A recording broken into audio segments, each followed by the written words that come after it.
Adrien Carton de Villars a combattu dans des batailles meurtrières du XXe siècle et a survécu à la perte de membres et des blessures à la tête.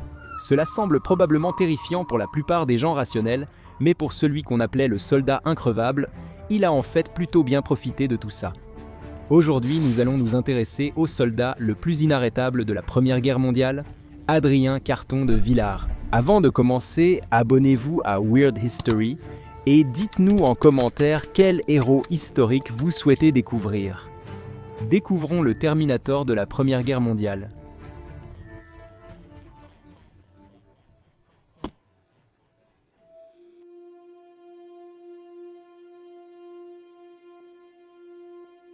En 1880, Adrien Carton de Villars est né dans une famille riche et privilégiée de Bruxelles.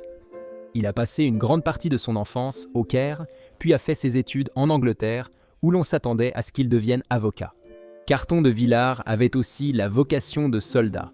Lors de la Seconde Guerre des Boers, en 1899, il étudiait à Oxford. De nationalité belge, il n'avait pas d'intérêt personnel dans le conflit entre la Grande-Bretagne et les Boers, mais voulait quand même se battre.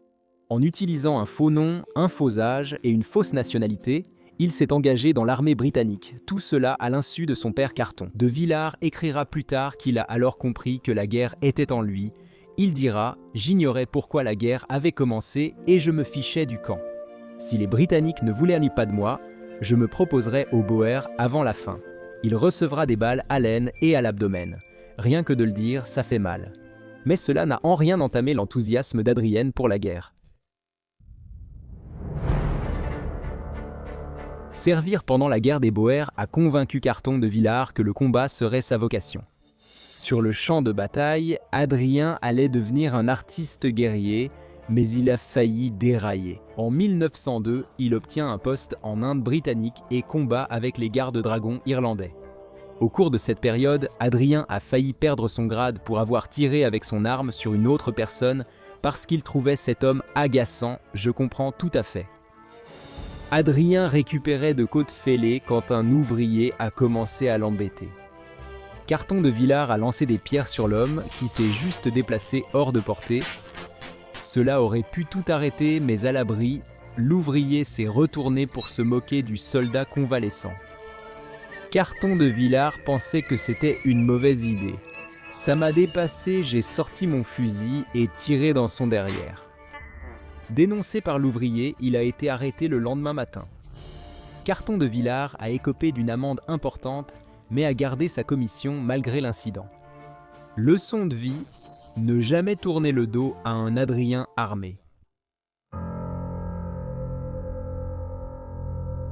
La Grande-Bretagne est entrée dans la Première Guerre mondiale en 14 et Carton de Villars était vraiment enthousiaste à l'idée d'y participer. L'enthousiasme n'est pas un gilet pare-balles et il a vite perdu un œil. Au cours d'une escarmouche, on pourrait penser que sa principale préoccupation serait de survivre ou peut-être de garder la vue, mais ce n'était pas le cas. Il craignait que perdre un œil nuise à sa capacité à se battre. Il disait « On pense qu'une main perdue est pire qu'un œil perdu. Ayant testé les deux, ce n'est pas mon expérience. » D'après la plupart des récits, la Première Guerre mondiale fut un cauchemar et l'année 16 fut particulièrement terrible. Elle a apporté Verdun et la Somme, deux des batailles les plus meurtrières ayant fait des millions de morts. Adrien Carton de Villars voyait cependant les choses différemment, malgré la perte d'une main et d'un œil. Adrien est passé du grade de capitaine à celui de plus jeune général de brigade de l'armée alliée. Il pensait donc que ses 16 ans étaient l'année la plus chanceuse de sa vie. Années plus tard, Carton de Villars dira avoir beaucoup aimé son expérience durant la Première Guerre mondiale et se demanda pourquoi chercher la paix si la guerre est si plaisante. En 15, Carton de Villars commandait des troupes sur le front occidental. L'ennemi utilisait armes à feu et gaz, rendant les tranchées très dangereuses. Pourtant, Adrien était heureux d'y être. Les films de guerre montrent souvent des soldats courant sur le champ de bataille, esquivant balles et obus, mais Adrien s'en moquait. Il a remarqué que le gaz ne l'affectait pas. Les obus lui semblaient formidables, mais il aurait aimé en voir plus de son camp. Un jour, son second l'a réprimandé de ne pas s'être baissé pour éviter les obus. Carton de Villars se disait fataliste, estimant inutile d'esquiver, car lorsque l'heure arrivait, rien ne pouvait l'empêcher. Avant qu'il ne parle, un autre tir a retenti, son second s'est baissé. Adrien est resté. L'obus a touché Carton. De Villars fut projeté à quelques mètres et, lorsqu'il se releva, il remarqua immédiatement une main sur le sol. En l'examinant de près, il se rendit compte qu'elle portait le gant de son second.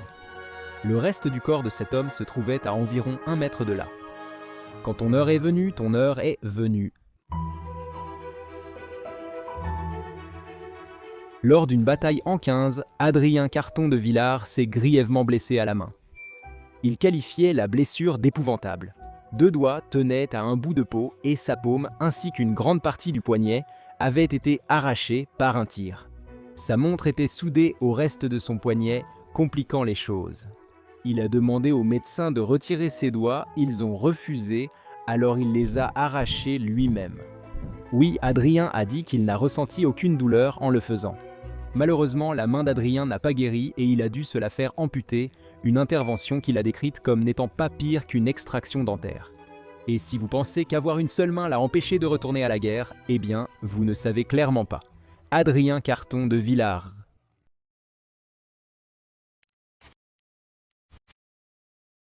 Pendant la Première Guerre mondiale, Carton de Villars a été gravement blessé à la tête et a dû rentrer à Londres pour se rétablir.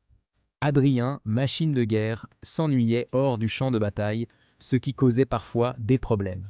Lors d'une visite dans un club d'élite appelé White's, il a été approché par un autre membre du club qui lui a proposé de servir de second lors d'un duel. Le membre du club expliqua vouloir défier en duel un homme trop attentif à une dame qu'il appréciait.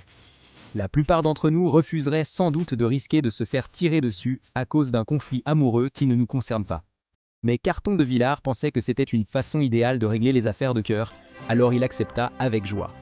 Adrien alla parler à l'homme qu'il voulait défier, lui expliqua la situation et affirma qu'ils étaient prêts à se battre avec l'arme de son choix. L'autre homme trouva cette histoire ridicule et Carton de Villars mit du temps à le convaincre de son sérieux. Inutile de dire que l'homme ne voulait pas se battre en duel et affirma que cela mettrait tous les participants dans des ennuis avec la loi, surtout si quelqu'un était blessé ou tué. Adrien pensait qu'avec la guerre, personne ne s'en soucierait. Il a proposé un duel dans un lieu isolé, puis d'incinérer le perdant avec de l'essence. Si ce plan vous effraie, vous n'êtes pas seul. Terrifié, l'homme a signé sur le champ une déclaration jurant de ne plus parler à une femme. Adrien aimait les armes à feu, mais craignait que son tempérament explosif ne le pousse à tirer sur ses propres hommes s'il perdait le contrôle. Pour éviter cela, il refusa le revolver et préféra une canne. Lors de la bataille de la Somme, il mena des troupes au combat. Être armé d'une canne aurait réduit l'efficacité de la plupart des hommes. Mais Carton de Villars n'était pas comme la plupart des hommes. Il s'est battu avec un courage sans faille. Il a reçu la plus haute distinction du système honorifique britannique, la Croix de Victoria. Carton de Villars s'est peut-être battu comme un héros d'action à la bataille de la Somme, mais il n'en est pas sorti indemne. Il a en fait reçu une balle dans la tête. Dans ses mémoires, Adrien racontera que le médecin a vérifié son crâne, lui a offert du champagne et lui a expliqué cela. Par miracle, une balle de mitrailleuse était passée juste à l'arrière de sa tête sans toucher une partie vitale. En fait, la seule séquelle de la blessure était une chatouille qu'il ressentait chaque fois qu'il se faisait couper les cheveux.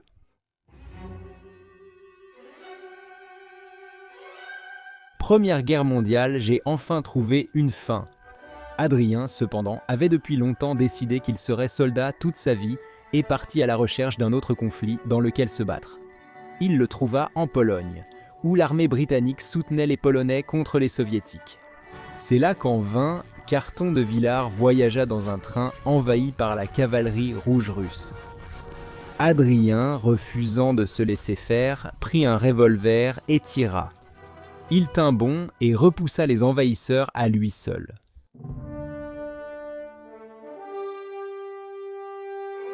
En 1939, la Seconde Guerre mondiale éclata et Adrien Carton de Villars refusa de la manquer. Fort de son expérience militaire, le gouvernement le considérait aussi indispensable que Winston. Churchill demanda à Adrien de diriger les efforts militaires et diplomatiques britanniques en Yougoslavie pendant son séjour. En 1941, son avion s'écrase en mer et des soldats italiens le trouvent. Carton de Villars a été détenu et est devenu prisonnier de guerre. Malgré son âge, à ce moment-là, Carton de Villars était encore dur comme fer. Il a tenté de s'évader au moins 5 fois. Il n'y est jamais parvenu, mais il a causé énormément de problèmes à ses ravisseurs et a finalement retrouvé sa liberté en 1943.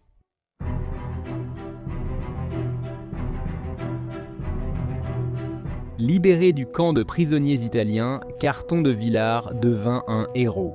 Winston Churchill, admirant sa chevalerie et son honneur, l'a nommé représentant britannique en Chine, où il a collaboré avec des responsables comme Chiang Kai-shek. Cependant, il ne s'entendait pas avec Mao Zedong, qui était alors le chef du Parti communiste chinois. Carton de Villars considérait Mao comme un fanatique. La plupart des diplomates l'auraient gardé pour eux, mais Carton de Villars était intrépide. À une occasion, il est même allé jusqu'à insulter Mao en affirmant que les troupes chinoises n'avaient pas vraiment contribué de manière significative à la défaite des Japonais.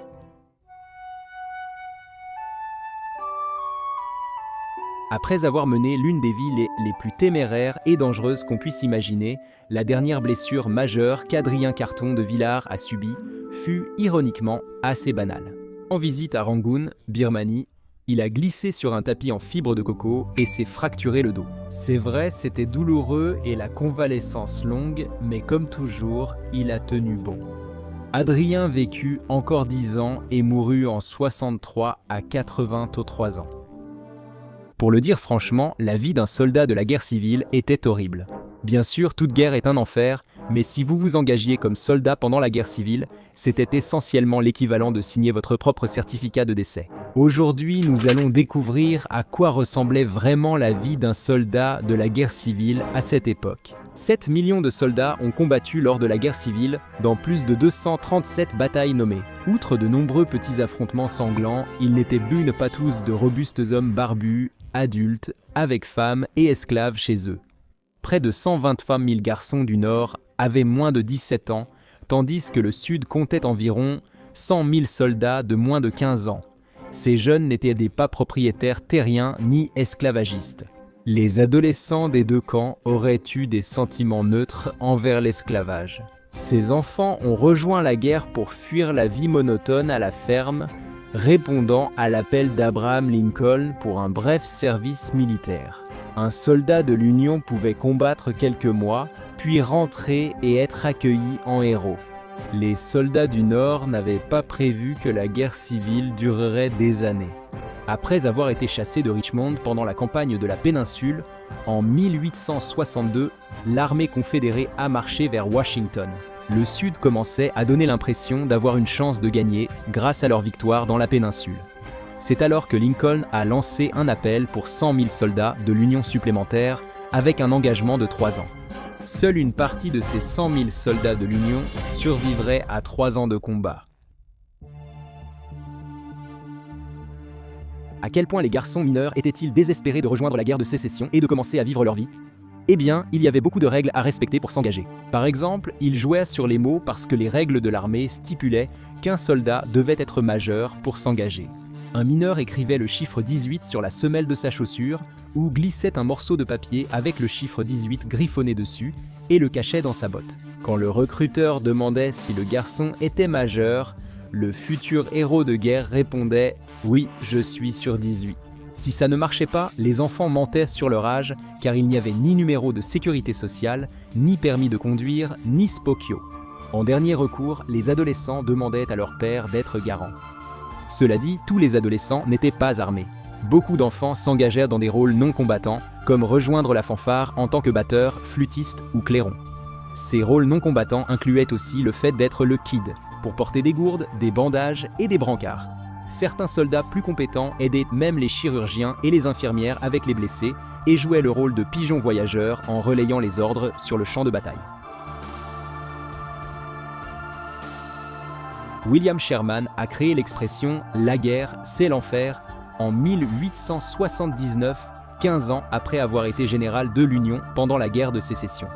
Sherman connaissait bien la mort au combat car il l'a souvent vue.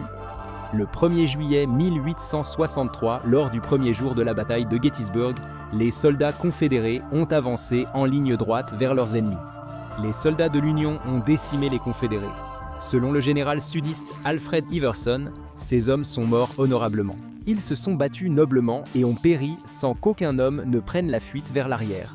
Nulle part on n'a vu plus de bravoure et d'héroïsme. Les soldats confédérés voyaient la mort différemment d'Iverson sur le champ de bataille. On aurait dit qu'ils menaient deux guerres distinctes. Les soldats d'Iverson se souviennent avoir été couchés dans la boue sous les balles. L'un d'eux raconte comment 9 camarades ont été tués d'une salve. Quand cela va-t-il finir ? Selon le livre, les tactiques de fusiliers et d'infanterie légère de Hardee devaient permettre de prendre soin des soldats du Nord et du Sud, lorsqu'elles étaient appliquées. Les rations suivantes, porc, pain, bœuf, légumes, pommes de terre, pois, gruau de maïs, café torréfié, haricots, sucre. Les deux camps peinaient à fournir ces besoins essentiels à leurs soldats. Les Confédérés, plus que l'Union, recevaient rarement ces rations. Les soldats confédérés survivaient avec du pain de maïs, du café, des cigarettes et ce qu'ils pouvaient voler. La nourriture des soldats, surtout le riz ou les céréales, était rapidement infestée d'insectes. Obligeant les soldats à user de ruses pour survivre, les soldats complétaient leur maigre ration en cherchant de la nourriture dans la nature, en recevant des colis alimentaires de leur famille ou en échangeant des objets avec d'autres soldats, même s'ils commerçaient avec l'ennemi. Oui, il n'était pas rare que les soldats de l'Union échangent leur café avec les soldats confédérés contre du tabac. Loin des regards de leurs officiers, les soldats de la guerre de sécession survivaient rarement à de graves blessures. Imaginez la scène. Vous tenez l'ennemi à distance en tirant une balle toutes les 30 secondes, mais alors que vous rechargez votre mousquet avec de la poudre à canon, vous êtes touché à l'estomac par un tir ennemi. Dans les années 60, les soldats blessés de la guerre de sécession devaient juste rester allongés sur la butte et faire semblant d'être morts. Là où ils étaient blessés, ils espéraient qu'une ambulance viendrait les soigner. Avec de la chance, ils avaient une flasque de whisky pour calmer la douleur. Si ces soldats avaient vraiment de la chance, une ambulance tirée par des chevaux passait avec des fournitures médicales et les soignait. Si une ambulance ne pouvait pas atteindre un soldat blessé sur le champ de bataille, il mourrait très probablement. Nous n'allons pas édulcorer la réalité. Se faire tirer dessus par l'ennemi avec le mousquet, Springfield modèle 61, c'était terrible, vraiment terrible. Mais savez-vous ce qui était pire ? La maladie.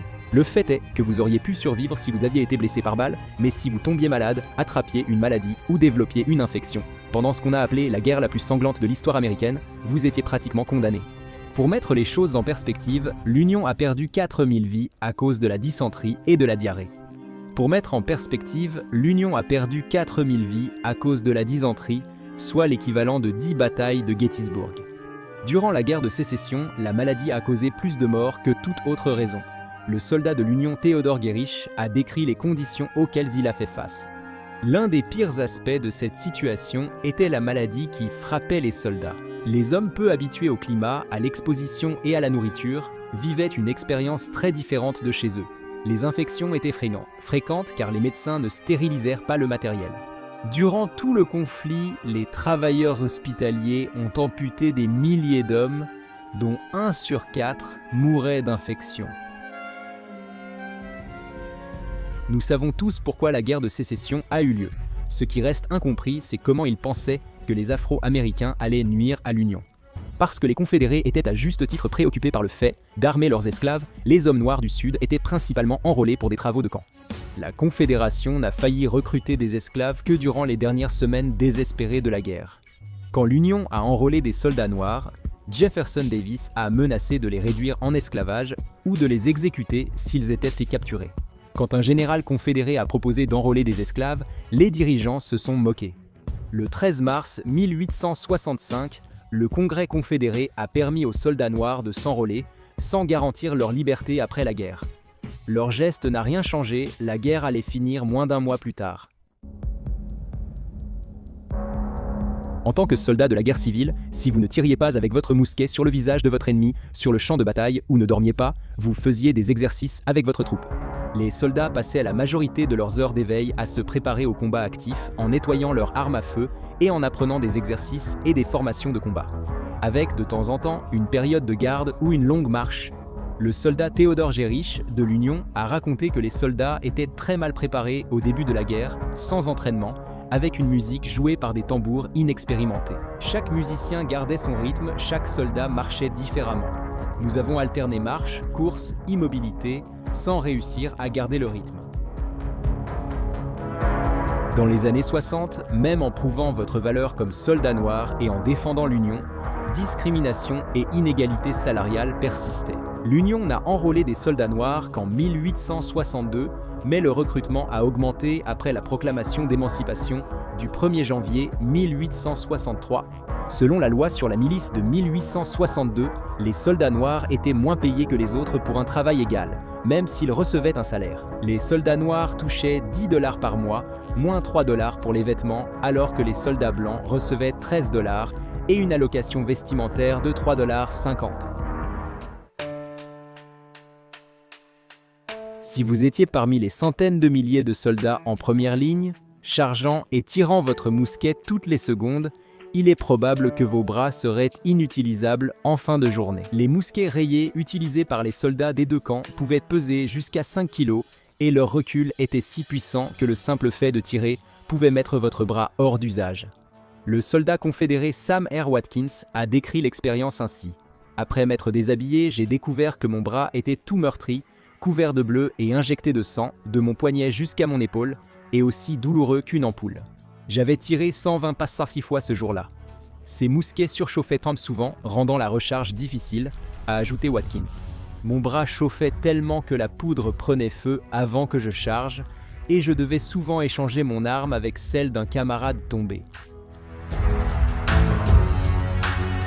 Nous avons oublié de mentionner une chose que les soldats faisaient lorsqu'ils ne combattaient pas, ne dormaient pas ou ne nettoyaient pas leurs fusils. Ils lisaient et écrivaient comme si c'était la mode. Il était vraiment important pour les soldats de lire tout ce qu'ils pouvaient trouver et d'écrire à leurs proches aussi souvent que possible. Les soldats avaient du mal à décrire les horreurs du conflit dans leurs lettres envoyées à la maison. Beaucoup pensaient qu'ils ne pouvaient pas raconter leurs expériences à un public civil, mais certains ont essayé. Charles Carroll Maury, un capitaine de l'Union, a décrit une escarmouche en des termes frappants. Peu après notre arrivée, nous avons tiré. Après avoir visé la tête d'un Johnny, je me suis tourné pour recharger et j'ai vu un Reb m'observer à travers son mousquet. Je vous assure, mes jambes sont devenues très courtes en un rien de temps, ou alors il y avait une articulation. Je me suis baissé hors de sa vue juste à temps pour entendre la balle siffler au-dessus de ma tête. Puis, sachant que le danger était passé, je me suis redressé et j'ai fini de recharger. Morey se sentait chanceux d'être en vie, écrivant « Je ne sais pas quoi dire en premier, mais disons « Loué soit Dieu pour sa bonté en m'ayant épargné la vie ». Alors que tant de nos braves camarades sont tombés victimes des tirs ennemis, on associe souvent les soldats américains de la Seconde Guerre mondiale au débarquement du jour J en Normandie. La Seconde Guerre mondiale a aussi introduit des innovations comme des produits chimiques anti-infestation, des chaussures pas te gardant les pieds secs et des règles strictes sur l'eau, les latrines et la nourriture. Certaines initiatives ont mieux réussi que d'autres, mais la boue, les insectes, les maladies et la saleté étaient toujours des problèmes. Aujourd'hui, examinons l'hygiène des soldats américains pendant la Seconde Guerre mondiale et découvrons à quel point cette période était malodorante.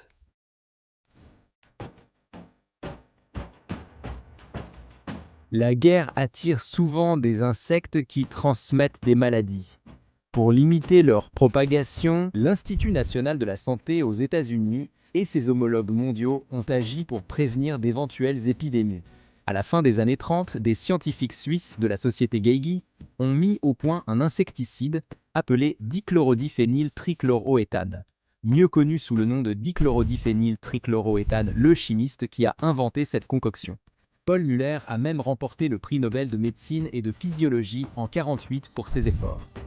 Le dichlorodiphényltrichloroéthane a vite été envoyé aux États-Unis, où l'épidémiologiste Dr Fred Sauber est devenu l'un de ses principaux soutiens, convainquant le gouvernement égyptien de l'utiliser contre une épidémie de paludisme. En 1943 et 1944, avec le soutien de la Fondation Rockefeller et d'autres alliés.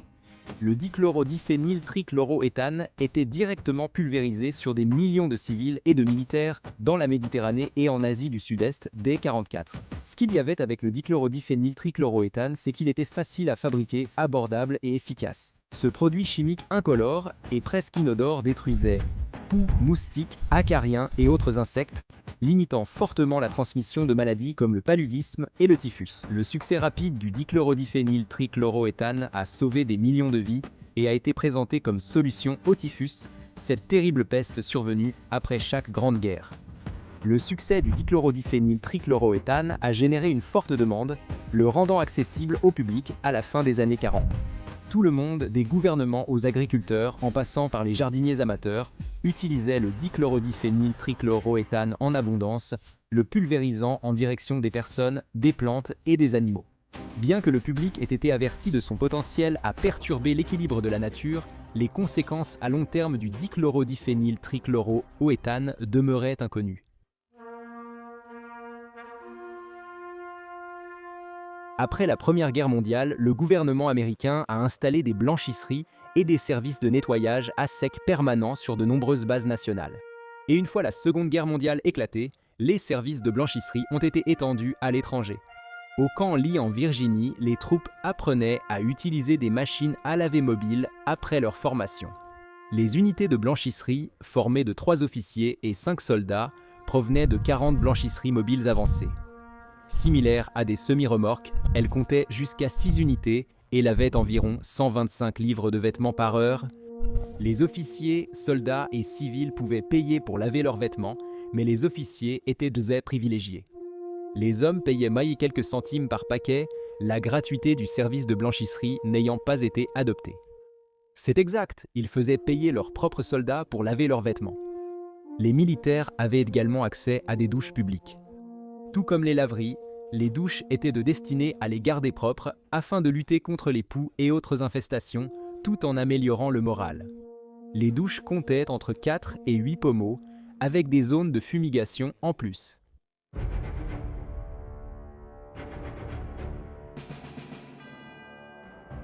Les maladies vénériennes étaient courantes pendant la Seconde Guerre mondiale. De nombreux anciens combattants ont rapporté la syphilis et la gonorrhée.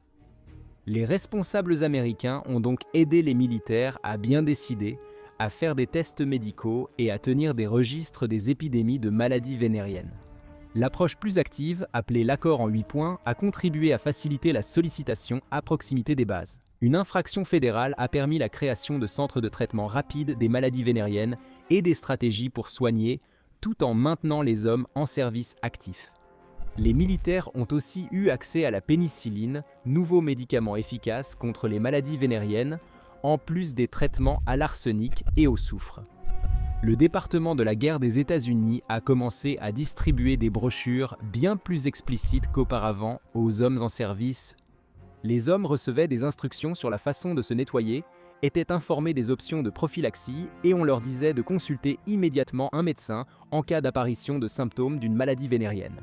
On disait aux soldats que la meilleure façon d'éviter les maladies vénériennes était d'éviter les femmes. Logique difficile à contester.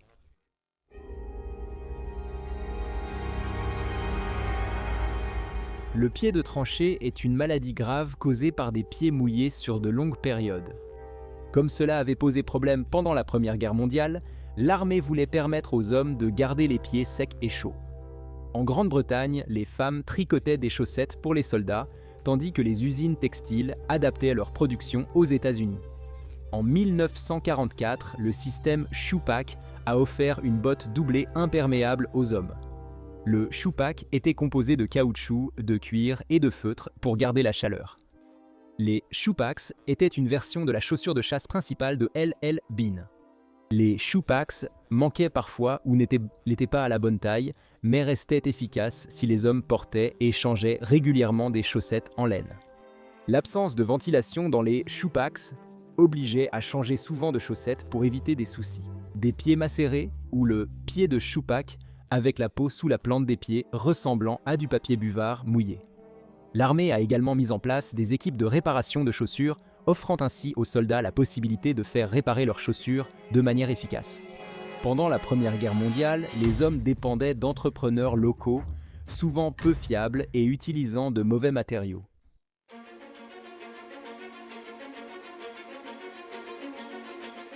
Maintenir les hommes propres, soignés et présentables.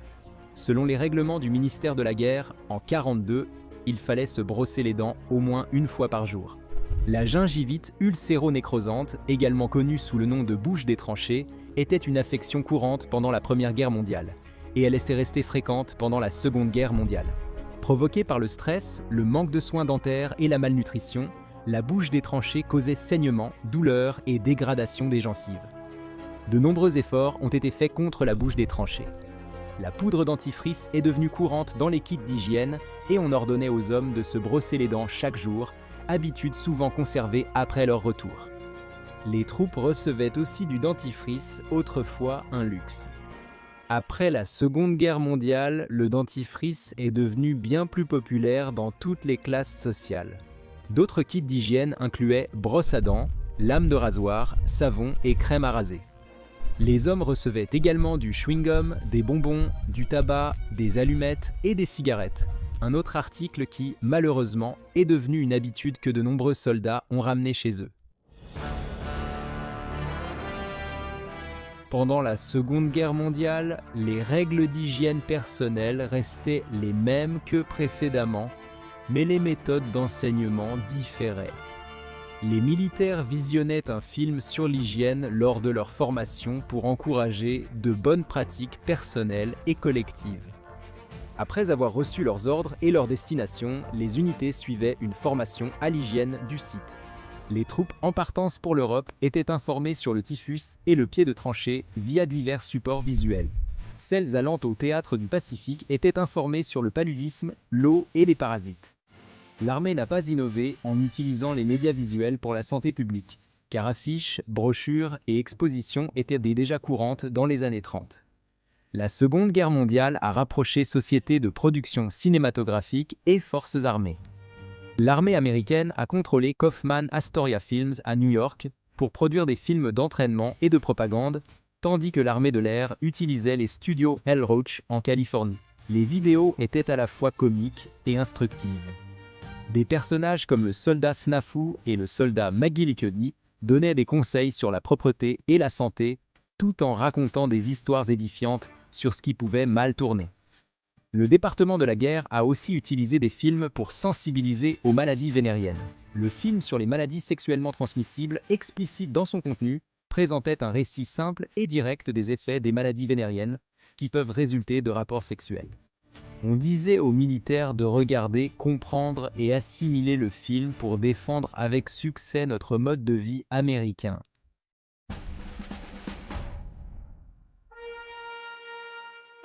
Il y avait des messages contradictoires pour le personnel des États-Unis pendant la Seconde Guerre mondiale, surtout en ce qui concerne l'eau.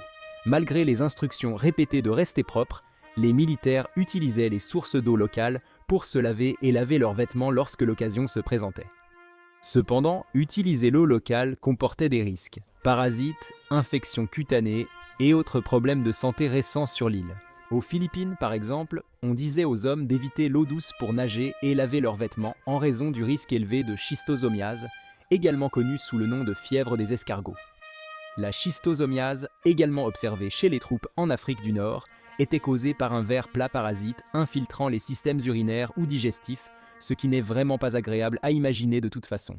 Après les épidémies de schistosomiase, l'armée a renforcé les restrictions, ordonnant que l'eau utilisée par les troupes provienne uniquement de points approuvés.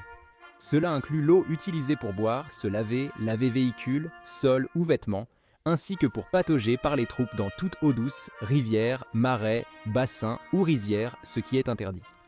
L'armée a aussi fourni des bottes et équipements de protection aux ingénieurs et soldats en zones à risque, selon d'autres programmes éducatifs. Ils diffusaient aussi des dessins animés pour prévenir la fièvre des escargots. Pour garantir une préparation alimentaire propre, des règlements interdisaient de prendre de la nourriture aux civils et de manger dans certains restaurants. Au Royaume-Uni, les troupes américaines pouvaient acheter de la nourriture dans des restaurants publics, mais pas sur le continent. Cela dit, maintenir des normes sanitaires élevées en dehors du camp était difficile, c'est le moins qu'on puisse dire. Les commandants savaient que les soldats obtenaient de la nourriture et de l'eau auprès de sources non autorisées, même si cela était strictement interdit. Cela était particulièrement vrai à mesure que les rations comportaient moins de viande, de fruits et de variétés au fil du conflit. Pour améliorer la qualité et la propreté des aliments, le personnel de cuisine était formé dans des écoles spécialisées avant d'être envoyé dans les camps à l'étranger. Un groupe d'experts en hygiène effectuait des visites régulières dans les cantines pour s'assurer que les cuisiniers et les préparateurs de nourriture gardaient leur personne et les aliments propres. Les responsables prenaient grand soin de développer des techniques efficaces et efficientes pour fluidifier les files d'attente dans les cafétérias. Des instructions étaient données sur l'utilisation des ustensiles et le personnel médical pouvait effectuer des examens supplémentaires des manipulateurs d'aliments si besoin. L'efficacité de ces précautions contre les maladies alimentaires est débattue. Pendant la guerre, 190 épidémies d'intoxication alimentaire ont touché plus de 22 000 personnes.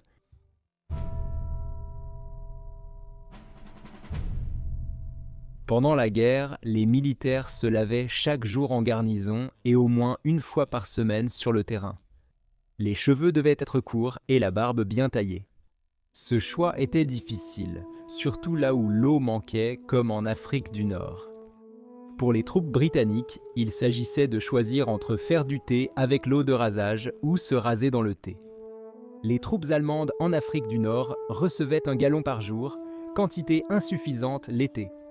Les troupes américaines, comme d'autres, recevaient des rasoirs et de la crème à raser dans leur kit d'hygiène, souvent transportés dans une boîte à cigares ou équivalent. Les coiffeurs militaires utilisaient les fournitures au fur et à mesure qu'elles étaient peu disponibles, recourant parfois à l'équipement envoyé par les membres de la famille depuis la maison. Les hommes pouvaient aller chez les coiffeurs locaux, mais l'armée américaine tentait de les empêcher de fréquenter des salons jugés insalubres.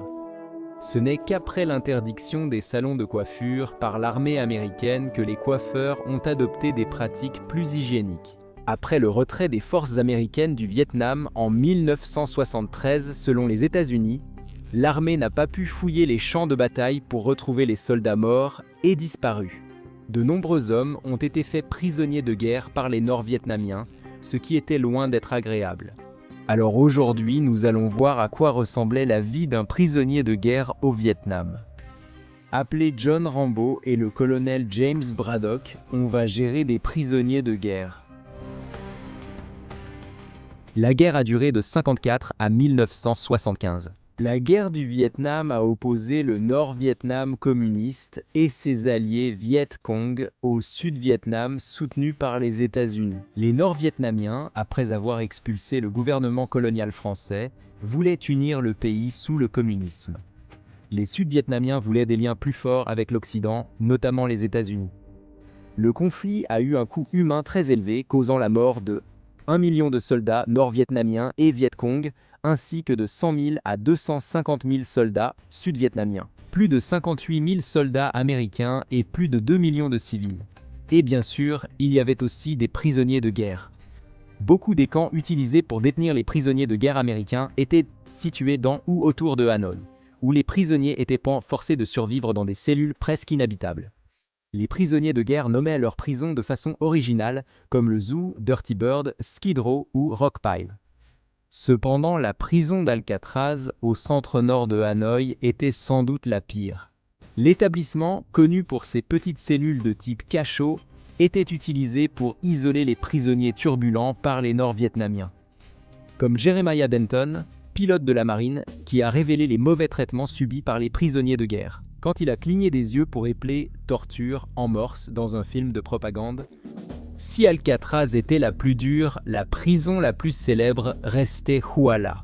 Surnommée ironiquement le Hanoi Hilton, la prison de Huala, construite par les Français, fut le site de traitements extrêmement brutaux envers des prisonniers américains. Parmi ces détenus se trouvait le lieutenant-colonel Robert Sturm, qui sera finalement immortalisé dans la photographie Éclat de joie. À sa libération, ainsi que celle de John McCain, futur sénateur des États-Unis et candidat à la présidence. La plupart des prisonniers de guerre américains étaient des membres d'équipages aériens de l'armée de l'air, de la marine et des Marines. Jeremiah Denton a été capturé alors qu'il menait une flotte de 8 avions lors d'une mission de bombardement au nord du Vietnam le 18 juillet 1965. L'avion de Denton a été endommagé, il s'est éjecté près de Phan Hua. Il a ensuite été capturé et a passé 8 ans comme prisonnier de guerre. Le 6 octobre 1967, John McCain bombardait Hanoï quand son A4E Skyhawk fut touché par un missile. John McCain s'est éjecté de l'appareil, se cassant les 2 bras et une jambe, comme si se fracturer 5% de ses membres n'était pas déjà assez grave. Son parachute l'a fait tomber dans un lac où il a failli se noyer. Des soldats nord-vietnamiens l'ont capturé et envoyé au Hanoi Hilton, où il est resté 5 ans et demi. Robert Sturm a été abattu au-dessus de Hanoï juste un jour après John McCain, également alors qu'il dirigeait une mission de bombardement. Comme John McCain, il passa plus de 5 ans captif. Dès le début du conflit, les Nord-Vietnamiens ont soutenu que, puisque les États-Unis n'avaient jamais officiellement déclaré la guerre, leurs prisonniers américains, considérés comme criminels, n'avaient pas droit aux protections de la Convention de Genève. Ainsi, la Croix-Rouge internationale s'est souvent vue refuser d'inspecter ou de surveiller le traitement des prisonniers. Les conditions de vie pouvaient varier considérablement selon l'endroit où un prisonnier de guerre était détenu, celles des prisonniers retenus dans le Sud étant généralement plus rudimentaires. Par exemple, les camps du Sud, qui étaient généralement situés dans des marécages ou des forêts à triple canopée, ne disposaient pas de logement. Les prisonniers étaient enfermés dans des cages en bambou trop petites pour se tenir debout, il n'y avait pas non plus de lit et les prisonniers devaient dormir sur le sol de leur cage, qui était généralement en bambou ou en terre. Ces camps exposés aux éléments favorisaient le paludisme et obligeaient les prisonniers à affronter régulièrement serpents, scorpions, sangsues, mille-pattes et fourmis.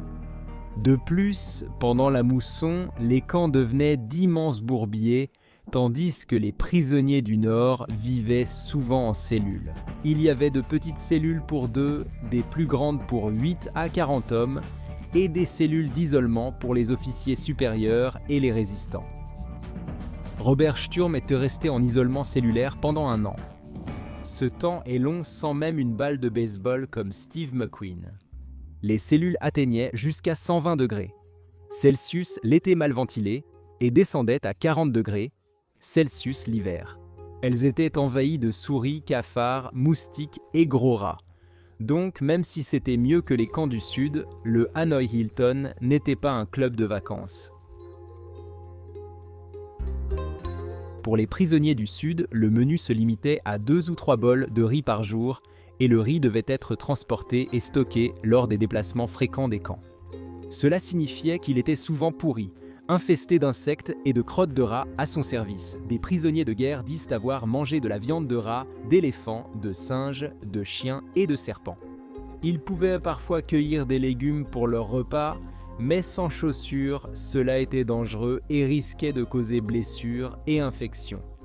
Au début, certains prisonniers du Nord recevaient 3 repas quotidiens, pain, viande et légumes. Mais la viande se limitait souvent à de pauvres têtes de poulet et à du poisson pourri, et les légumes n'avaient généralement pas été lavés des excréments humains utilisés pour fertiliser les champs. Certains jours, le repas se limitait à du riz et de l'eau tiède, que l'on soit détenu au nord ou au sud, la nourriture restait médiocre. Les prisonniers de guerre, rentrés chez eux en 1973, estimaient que 95% d'entre eux avaient été maltraités à un moment donné, avec des méthodes qui variaient beaucoup en degrés et en durée. Par exemple, les fers aux jambes ou les entraves aux chevilles étaient du courant. Les prisonniers restaient enfermés jusqu'à 5 jours, sans nourriture, eau ni pause toilette. Si vous voyez ce que je veux dire, un prisonnier de guerre a même rapporté avoir passé 5 jours dans un tel état. Et avant que vous ne demandiez comment dormait-elle, la privation de sommeil était un mauvais traitement courant. Les prisonniers étaient obligés de s'asseoir sur un tabouret ou un bloc inconfortable d'environ 20 cm de haut. Ensuite, ils étaient frappés ou on leur criait dessus environ toutes les demi-heures pour les empêcher de dormir, et la punition pouvait durer plusieurs jours d'affilée. L'isolement total consistait à enfermer les prisonniers dans une pièce noire, sans air, parfois durant des semaines. Ces cellules, sales et infestées de rats et d'araignées, obligeaient les prisonniers à être souvent déshabillés, ajoutant à la privation de sommeil. Personne ne dort beaucoup dans le donjon aux araignées nu. Les passages à tabac étaient fréquents. Les gardiens brisaient souvent les côtes, dents et nez des prisonniers avec des matraques, crosses ou baguettes de fusil. Il subissait souvent des flagellations avec des fouets en bambou ou en caoutchouc de vieux pneus. John McCain était battu toutes les 2-3 heures par des gardiens pour obtenir des aveux de crimes de guerre. Prisonnier de guerre. Jeremiah Denton a confirmé, il devenait vraiment sérieux avec ce qu'il appelait le tour de la corde. Qu'est-ce que le tour de la corde, demandez-vous? Eh bien, pour vous épargner les détails les plus horribles. Cette technique, avec plusieurs variantes pénibles, consistait à ligoter un prisonnier et à le suspendre au plafond, causant fractures et luxation des épaules. Ce n'est pas un tour très amusant. Cependant, les symptômes ont été décrits par des vétérans de guerre remontant à des centaines d'années ou plus.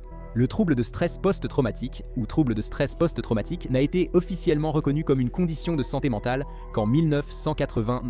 Les symptômes incluent des flashbacks, des souvenirs pénibles et des accès d'anxiété après avoir vécu un événement traumatisant. La guerre du Vietnam remplissait ces critères, et plus de 50 ans après, de nombreux anciens combattants vivent encore avec le trouble de stress post-traumatique rapporté du Vietnam. En fait, le Centre national pour le trouble de stress post-traumatique estime qu'environ % des anciens combattants du Vietnam ont souffert de troubles de stress post-traumatique au cours de leur vie, mais la vie a tout de même continué pour les prisonniers de guerre. Libéré le 12 février 1973, Jeremy Denton a reçu la Croix navale. En 1976, Denton a écrit un livre sur ses expériences intitulé « Quand l'enfer était en session ». Le livre a été adapté en téléfilm en 1979 avec Al Holbrook dans le rôle de Denton. Dans les années 1980, Denton a été élu sénateur de l'Alabama et a servi 6 ans. Il est décédé à l'âge de 89 ans, le 28 mars 2014. Robert Sturm a été libéré en mars 1973 avec d'autres prisonniers de guerre américains. Il est rentré chez lui à la base aérienne Travis, en Californie, où il a retrouvé sa famille sur le tarmac. Le photographe de l'Associated Press, Slava Salvader, a immortalisé ce moment dans une photo emblématique appelée « Élan de joie », qui a remporté le prix Pulitzer. Sturm n'en a jamais tiré de joie. 3 jours avant son retour en Californie, la femme de Sturm a mis fin à leur mariage. Lors du divorce, elle a obtenu la garde de 2 enfants, la maison et près de la moitié de la pension de Sturm. Pour tous, ce retour à la maison est déprimant. Mais Sturm a persévéré après sa retraite de l'armée de l'air. En 1975, il devient pilote d'entreprise, puis rejoint Ferry Steelworks à San Francisco, fondé par son grand-père. Sturm a reçu une étoile d'argent pour son service militaire, tout comme 108 autres prisonniers de guerre. John McCain a été libéré le 14 mars 1973. Ses blessures de guerre l'ont rendu incapable de lever les bras au-dessus de sa tête. Après avoir retrouvé son statut de pilote, il a pris sa retraite de la marine comme capitaine. En avril 81, John McCain s'est présenté et a été élu à la Chambre des représentants des États-Unis en 83. En 87, il a été élu au Sénat des États-Unis par une large majorité et en 2008, il s'est présenté à la présidence des États-Unis. Bien qu'il ait perdu cette élection, il est resté au Sénat jusqu'à son décès le 5 août 2018. Comment aborder des batailles historiques, surtout celles durant 3 jours, impliquant 150 000 personnes? Chacun a son histoire de courage, de folie ou d'instinct de survie. La bataille de Gettysburg en est un exemple. Les longues listes de régiments, chronologies détaillées et cartes avec blocs et flèches ne parlent pas vraiment au grand public. Mais des épisodes marquants aux enjeux clairs et personnages mémorables restent en mémoire. Aujourd'hui, dans Weird History, découvrons des récits de Gettysburg où le brouillard de la guerre laisse entrevoir l'humanité des soldats. En formation, soldats.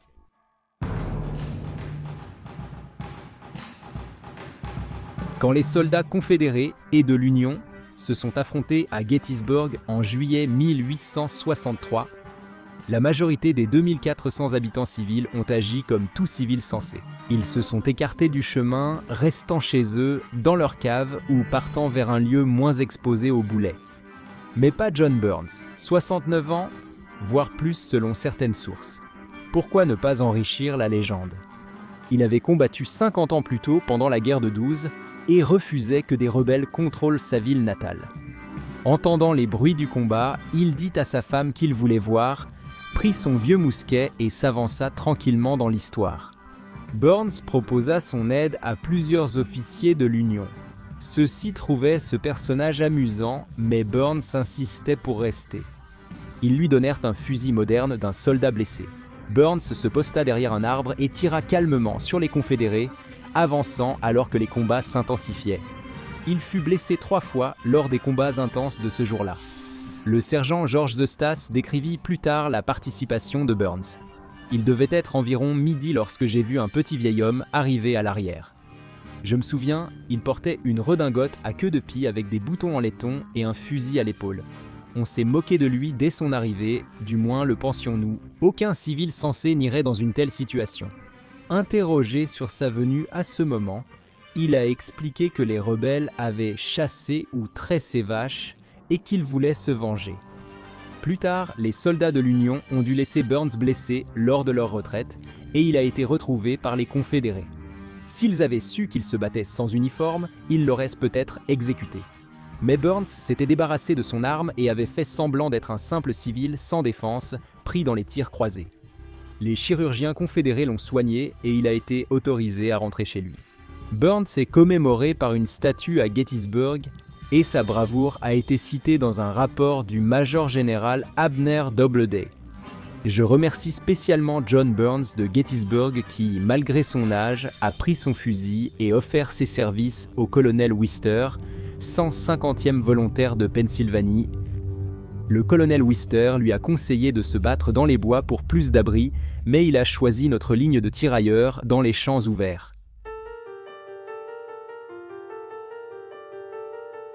Les civils de Gettysburg ont dû choisir quoi faire quand 2 armées se sont affrontées dans leur ville. Beaucoup ont choisi de simplement attendre chez eux ou dans leur sous-sol, tandis que d'autres ont décidé de s'impliquer et de prêter main forte aux soldats de l'Union. Matilda Tilly Pierce, 1 an, a quitté sa maison avant les combats. Avec des amis, Tilly est allée dans une ferme qu'il pensait éloignée des combats, mais elle était plus proche de l'action que prévu.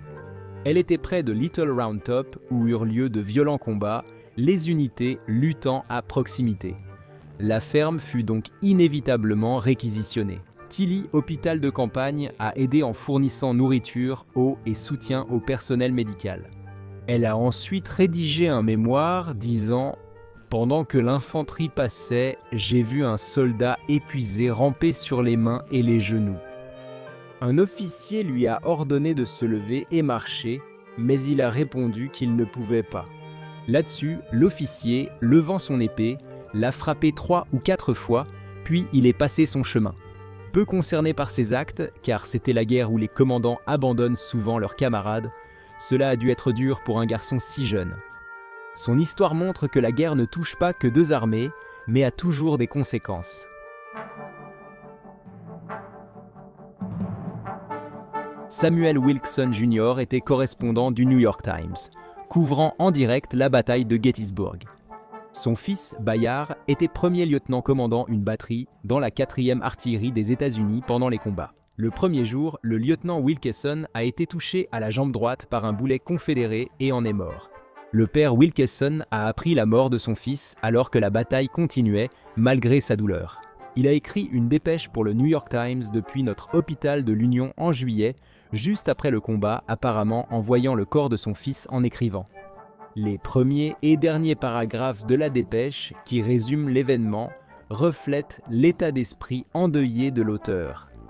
Qui peut écrire l'histoire d'une bataille alors que ses yeux sont irrémédiablement fixés sur une figure centrale d'un intérêt transcendant et captivant?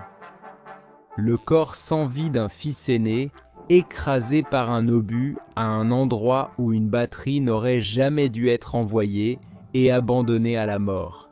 Dans un bâtiment où les chirurgiens n'osaient pas rester, que reste-t-il à dire du combat? Ma plume est lourde. Ô vous les morts, qui à Gettysburg avez baptisé de votre sang la seconde naissance de la liberté en Amérique, combien vous êtes enviés. Fait intéressant, le dernier paragraphe de Wilkeson a inspiré le discours de Gettysburg de Lincoln, 4 mois plus tard, où il évoqua une nouvelle naissance de la liberté pour la nation. Le colonel Joshua Lawrence Chamberlain, commandant du 20e régiment du Maine et défenseur de Little Round Top, face à la brigade d'Alabama du général confédéré Evander Lowe, lors de violents combats, est devenu l'une des figures les plus célèbres de Gettysburg.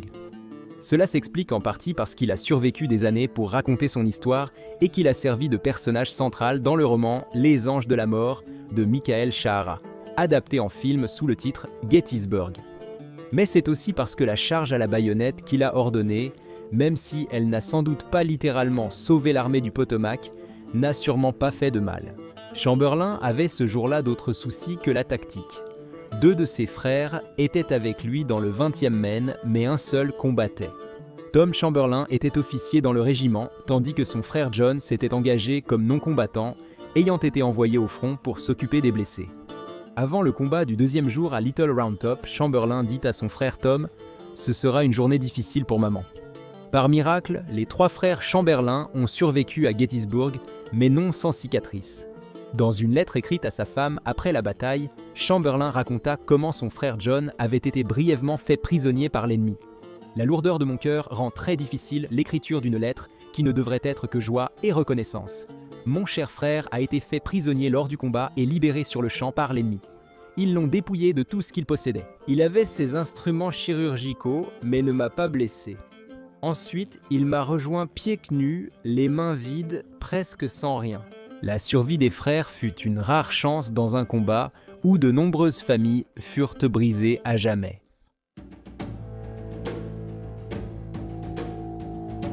Né et élevé à Gettysburg en tant que simple soldat, Wesley Culp était un charretier familier du terrain environnant, avec un ami nommé Jack Skelly.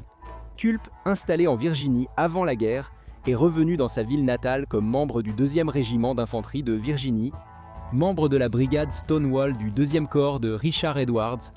Culp a combattu et trouvé la mort sur la ferme familiale, sa propre propriété, ce qui a accru la tragédie. Son ami Skelly, du 7e régiment d'infanterie de Pennsylvanie, a aussi été tué lors de la bataille. Bien qu'ils ne se soient jamais vus au combat, ils ont connu le même destin tragique. Une légende entoure Wesley Culp, qui aurait eu une lettre de Skelly pour Jenny Wade, qu'il aurait remise s'il avait survécu. Le corps de Culp n'a jamais été identifié après la bataille et son lieu de sépulture est inconnu. L'histoire de Culp illustre le côté personnel de la guerre de sécession où des soldats combattaient sur leur terre et parfois contre des amis ou voisins. Cela nous le rappelle, c'était une guerre particulièrement déchirante dans l'histoire américaine. Durant l'implication prolongée de l'Amérique dans la guerre du Vietnam, de 1965 à 1973, des dizaines de milliers d'hommes ont été enrôlés dans les forces armées américaines. Mais qu'ils aient été conscrits ou qu'ils se soient engagés volontairement pour choisir leur propre parcours, ces hommes ont tous connu une expérience douloureuse en commun, l'entraînement.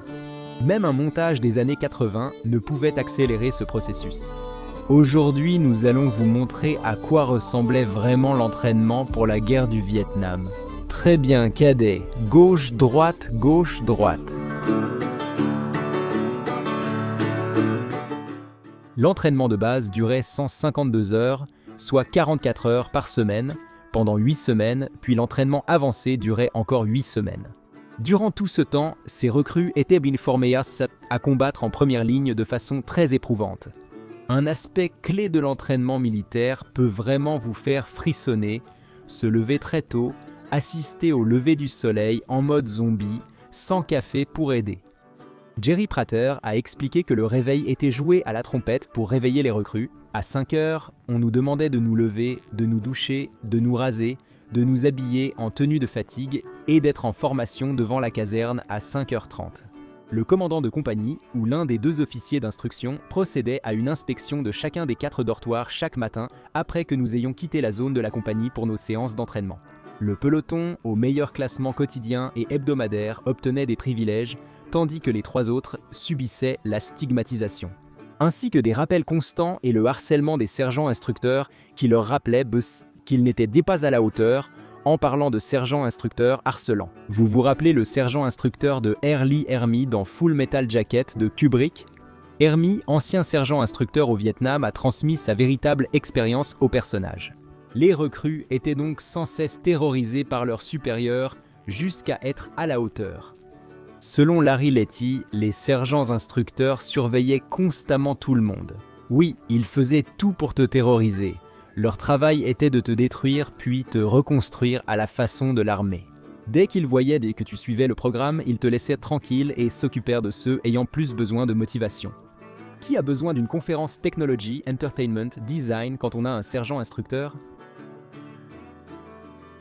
Les recrues, debout à l'aube, ne peuvent rien consommer.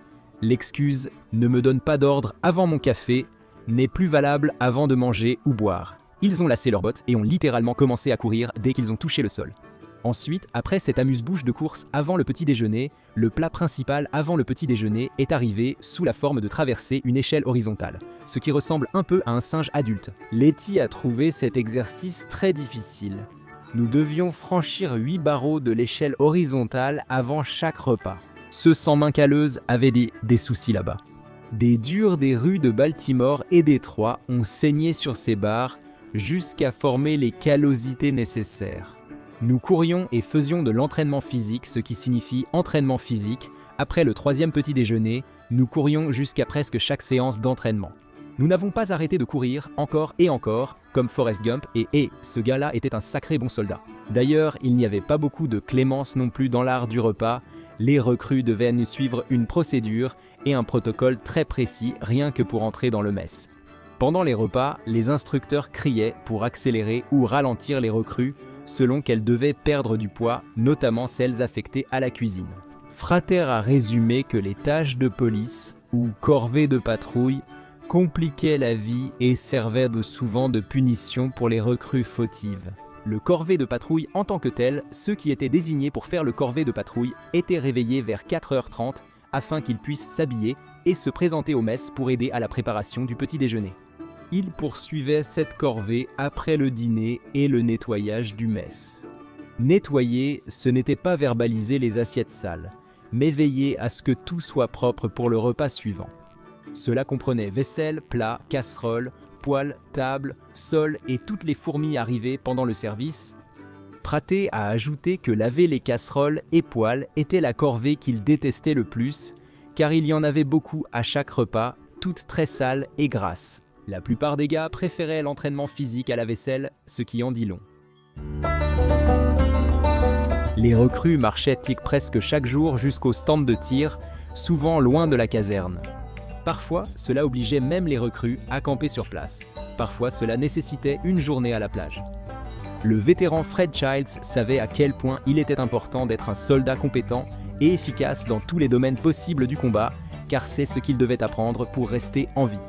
L'instructeur demandait « Quels sont les 2 types de soldats ?» Nous répondions « Les rapides et les morts, sergent. » Il ajoutait « Et toi, quel soldat es-tu » Nous répondions « Les rapides, sergent instructeur. »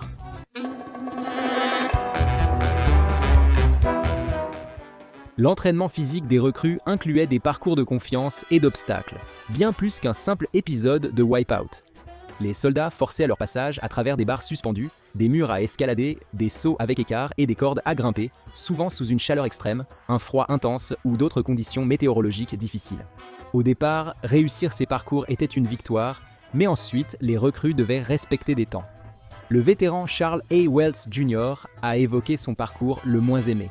Mon épreuve la moins aimée était le ramper, où il fallait ramper sous des barbelés sur plusieurs mètres. Des rafales de mitrailleuses et des balles traçantes forçaient à rester au sol. Qui a dit que le renforcement négatif ne marchait pas ? Concernant le renforcement négatif, l'objectif principal de l'entraînement de base était de transformer rapidement des civils, souvent réticents, en soldats. Entre les séances d'entraînement, les recrues apprenaient aussi la conduite, le comportement, les bases médicales, la courtoisie, le code vestimentaire, l'hygiène, la formation du caractère et le défilé. Donc moins de 76 trombones et plus de « ma belle dame » que prévu. Malgré cette tentative d'éducation globale, le vétéran Mike Page s'est tout de même senti mal préparé lorsqu'il a été envoyé au Vietnam. Faute de formation formelle pour gérer la population asiatique, la langue, les coutumes et la psychologie. Un soldat pouvait avoir une excellente formation et diverses compétences, mais restaient mal préparés face à un ennemi habile et déterminé. Dans le contexte de la guerre en montagne, jungle ou combats urbains,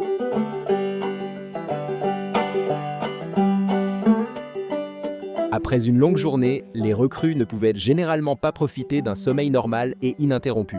C'est parce que chaque recrue devait faire une ronde de surveillance, ce qui n'est pas aussi amusant que ça en a l'air.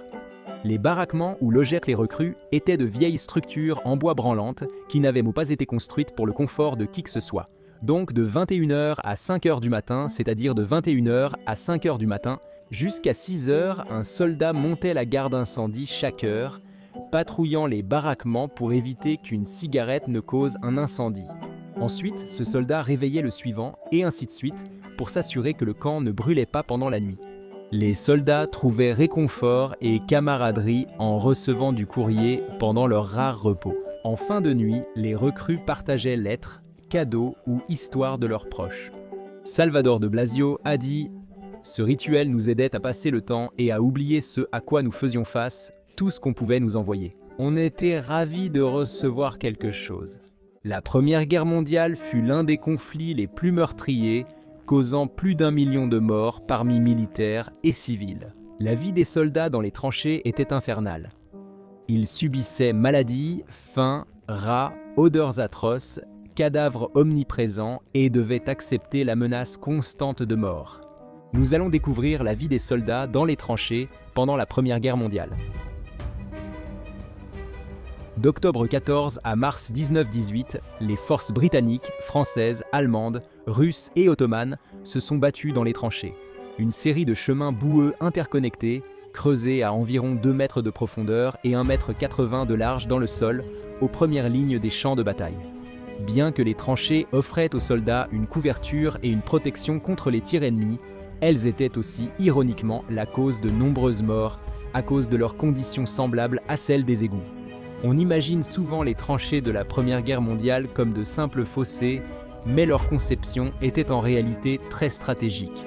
Les Alliés et les puissances centrales ont créé des tranchées pour se défendre. Les armes lourdes ont forcé les deux camps à se cacher, faisant des tranchées un moyen de tenir la ligne sans exposer les soldats. Les tranchées étaient creusées en zigzag et en courbe, formant angles et couloirs, offrant aux soldats de meilleures vues et cachettes. Ces motifs en zigzag empêchaient les ennemis infiltrés de sauter dans la tranchée et d'éliminer tout le monde en vue, et chacune de ces tranchées avait une fonction différente. Certaines tranchées sur air accueillaient les troupes, d'autres stockaient les fournitures ou servaient à évacuer les déchets. Il y a quelque chose de drôle à être couvert de boue liquide. Les gens dépensent beaucoup dans des spas de luxe pour des soins de boue organiques censés améliorer la peau. Durant la Première Guerre mondiale, l'exposition aux tranchées boueuses causait le pied de tranchée, entraînant parfois la perte des orteils ou des pieds. Le pied de tranchée était si courant qu'il a touché près de 5000 soldats britanniques. On a également découvert pendant la Première Guerre mondiale que les soldats se faisaient régulièrement des inspections des pieds. Les hommes étaient regroupés par 2 et chaque partenaire était responsable des pieds de l'autre. Ils utilisaient souvent de l'huile de baleine pour prévenir le pied de tranchée dans les conditions froides et humides. Certains spectateurs ont développé le pied de tranchée lors des festivals de Glastonbury, Leeds et Download à cause des conditions froides, humides et boueuses. Bien que les techniques médicales avancées aient amélioré la gestion de la santé des soldats durant la Première Guerre mondiale, il restait fréquent que ces derniers tombent malades et meurent. Les conditions froides, humides et insalubres dans les tranchées n'aidaient en rien à fortifier les soldats et les éléments impitoyables les rendaient vulnérables aux maladies. Les poux propageaient des maladies comme la fièvre des tranchées. Les soldats se réveillaient souvent avec des rats mangeant leurs rations ou eux-mêmes. Oui, les rats étaient si audacieux qu'ils mordaient les soldats endormis. N'oublions pas que les tranchées ont favorisé l'une des pires épidémies, la grippe de 1918, le système immunitaire affaibli des soldats de la Première Guerre mondiale en raison de la malnutrition, du stress des combats et des attaques chimiques, les rendait très vulnérables aux maladies. La Première Guerre mondiale a basculé le 2 avril 1915 quand les Allemands ont surpris les Alliés à Ypres en Belgique en lançant plus de 150 tonnes de gaz chloré sur 2 divisions coloniales françaises. Les États-Unis, entrés en guerre en 1917, ont aussi développé et employé des armes chimiques. Le futur président Harry S. Truman était le capitaine d'une unité d'artillerie américaine qui a tiré des gaz toxiques contre les Allemands en 1918, tous engagés. Environ 100 000 tonnes d'armes chimiques ont été utilisées pendant la Première Guerre mondiale, blessant environ 500 000 soldats et tuant près de 30 000 hommes, dont 2 000 Américains. Les attaques au gaz étaient terrifiantes, un nouveau niveau de guerre inattendu. Une attaque au gaz pouvait gravement blesser ou tuer toute personne proche, selon la direction du vent à ce moment-là. Les soldats ne restaient pas dans les tranchées 24 heures sur 24 pendant des mois. En réalité, les soldats ne passaient que d'1 à 7 jours d'affilée dans les tranchées, en réserve rapprochée ou au repos. Ce système limitait le temps que les soldats passaient dans les tranchées lugubres. Et la rotation était extrêmement importante pour gérer leur stress. Le mot « repos » était trompeur. En manque d'effectifs, les soldats étaient souvent mobilisés pour agrandir et réparer les tranchées. Certains soldats profitaient de leur temps hors des tranchées pour aller au bordel. En 1918, 1 million de soldats français furent soignés pour des infections sexuellement transmissibles.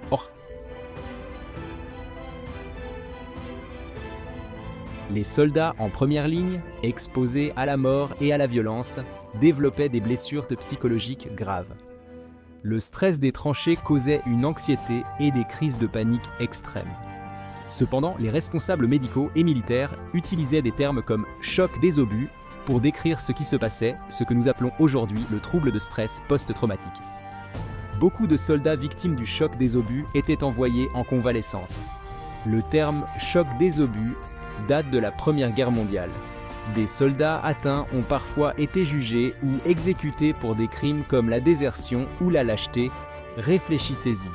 266 soldats britanniques ont été exécutés pour désertion, 18 pour lâcheté, 7 pour avoir quitté leur poste, 5 pour désobéissance à un ordre légal et 2 pour abandon d'armes. Car personne ne savait gérer le stress post-traumatique. La nourriture dans les tranchées pendant la Première Guerre mondiale était horrible, mais essentielle pour garder les troupes en forme. L'armée britannique employait 300 000 travailleurs pour cuisiner et fournir la nourriture. Les soldats recevaient de petites rations de bœuf bouilli, bacon, légumes et pain, qui mettaient parfois 8 jours à arriver dans les tranchées et étaient alors rassis. Les soldats ingénieux résolvèrent le problème du pain rassis en le déchirant et en y ajoutant pommes de terre, oignons, raisins secs ou autres ingrédients, puis faisaient bien bouillir le tout dans un sac de sable. En hiver 16, la farine manquait tant que le pain se faisait avec des navets moulus et le repas principal était une soupe de pois avec un peu de viande de cheval. Les soldats enduraient une nourriture médiocre, mais se consolaient avec l'alcool qui leur apportait du courage dans les tranchées. Même si des millions de personnes périrent et qu'il semblait qu'il y avait une nouvelle bataille, la vie d'un soldat dans les tranchées se limitait souvent à attendre, assis, la prochaine salve de coups de feu. Il paraît impossible de s'ennuyer entouré d'ennemis. Pourtant, c'était l'état le plus fréquent et responsables comme officiers le savaient. Ils redoutaient que des soldats inactifs posent beau problème, alors l'armée britannique les incitait à être créatifs pour remonter le moral. L'un des objets britanniques les plus mémorables issus de l'ennui des tranchées fut la création d'un magazine de tranchées.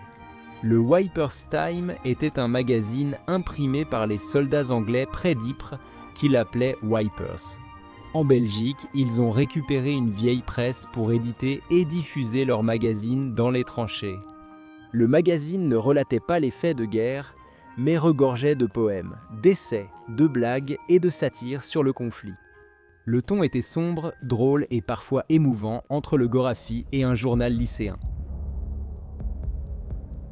Malgré l'horreur de la Première Guerre mondiale, le Noël 1914 fit naître un esprit d'humanité et d'unité, contrastant avec la vie des tranchées. La veille de Noël, des chants des tranchées britanniques et allemandes entraînent une trêve provisoire pour les fêtes. Des soldats des deux camps quittèrent Tarte leurs tranchées et se rencontrèrent, échangeant cadeaux et bonne volonté. Voir soldats alliés français, allemands et britanniques traverser les tranchées pour échanger des vœux et discuter dans le No Man's Land était étrange. Mais ils étaient là, troquant des cigarettes, jouant au football les uns contre les autres et échangeant de la nourriture et des souvenirs. Malheureusement, la paix ne dura pas longtemps. Les combats ont repris le lendemain et la bonne volonté s'est à nouveau transformée en animosité. L'année suivante, quelques unités ont organisé des cessez-le-feu pour se rassembler et récupérer les corps des soldats tombés dans le No Man's Land. Mais les trêves n'étaient pas aussi répandues qu'en 14, en partie à cause des ordres des hauts commandements des deux camps interdisant les trêves. Est. L'un des héritages les plus surprenants de la Première Guerre mondiale fut son impact sur la langue. Le mélange de nationalités, langues, dialectes, accents et milieux sociaux des soldats. Dans les tranchées, cela a créé un glossaire d'argot militaire atypique. Par exemple, les soldats britanniques appelaient les grenades ennemies des écrase-patates et utilisaient le terme « troupes d'assaut » pour décrire les soldats qui menaient des attaques risquées et fulgurantes. Cas désespéré était un terme d'argot né pendant la Première Guerre mondiale. Cas désespéré. Il s'agissait de soldats blessés qui étaient évacués des tranchées dans de longs paniers en forme de cercueil à cause de la perte de leurs membres. Le mot « pou » est apparu en 1915, dérivé de « coot », un canard souvent infesté de parasites. Bien que cela puisse paraître étrange, les Américains durant la Révolution exprimaient souvent leur colère envers les Britanniques par la nourriture. De la Boston Tea Party aux émeutes du café, les Américains utilisaient la nourriture pour proclamer leur indépendance. Les repas et ingrédients britanniques étaient rejetés au profit d'alternatives locales. Aujourd'hui, nous allons jeter un coup d'œil à certains des aliments que les Américains consommaient pendant la guerre d'indépendance.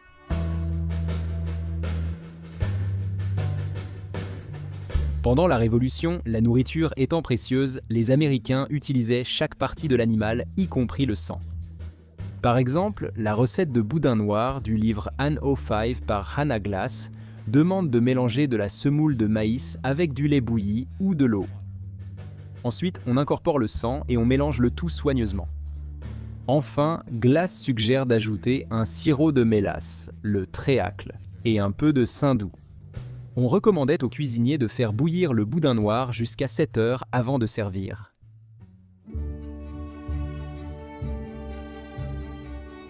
Les Américains, pendant la Révolution, utilisaient vraiment chaque partie de l'animal. Par exemple, Joseph Plum Martin, simple soldat du Connecticut, a noté les aliments les plus insolites qu'il a mangés durant la guerre. Un jour, il a fait bouillir le foie d'un vieux bœuf. Cela paraissait une bonne idée, mais non. Martin dit que la viande lui a causé un fort mal de ventre après ses médicaments. Martin dit avoir expulsé des morceaux durs de foie, comme des raisins, tirés d'un canon de campagne, ce qui semble affreux. On pourrait croire qu'un tel incident rendrait Martin plus difficile, mais non, pas ce soldat du Connecticut. Martin appréciait surtout les morceaux que les autres jugeaient indésirables, même à l'époque. Ceci apparaît dans ses journaux où il mentionne avoir mangé une tête de mouton pour éviter le gaspillage, ainsi qu'une rate de bœuf qu'il a fait vomir.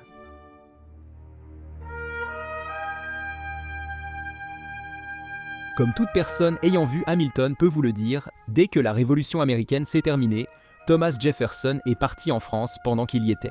Le père fondateur américain aurait peut-être découvert pour la première fois la glace que beaucoup jugent acquise. Dès la première bouchée, ce dessert devient l'un de ses favoris. Avec Jefferson, il est le premier Américain à créer et populariser sa propre recette. Jefferson, président des États-Unis, a servi de la glace au moins 6 fois. Manasseh Cutler, membre du Congrès du Massachusetts, a relaté comment Jefferson lui fit découvrir la glace. Glace. Excellente croûte, bien sèche, émiettée finement. On dirait la critique d'un homme des cavernes. Glace à la croûte séchée et émiettée en fines lamelles. Un invité de la Maison-Blanche s'est étonné des boules glacées enrobées de pâte chaude, créant un curieux contraste comme si la glace sortait du four.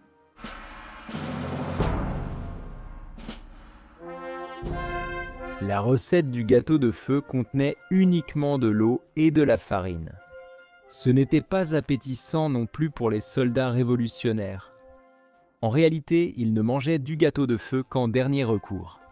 Les pénuries de rations durant l'hiver de Washington à Valley Forge forçaient de nombreux soldats à en préparer. Ils mélangeaient la farine à de l'eau et la cuisaient dans une marmite en fer. Sans levure, le gâteau était dense et presque sans goût. Pour relever l'ennui, il y avait une solution. Les réserves de farine étaient souvent infestées d'asticots et de charançons.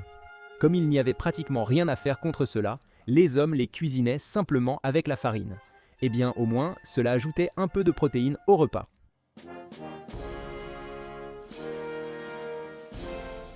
Si vous ne l'avez jamais goûté, les habitants de Philadelphie vous diront à quel point cette viande est délicieuse.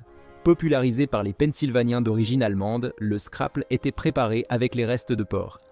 Oui, c'est la version américaine révolutionnaire du McRib. Une recette de l'époque coloniale utilisait la tête, les pieds et les restes de porc après la préparation de la viande à saucisse.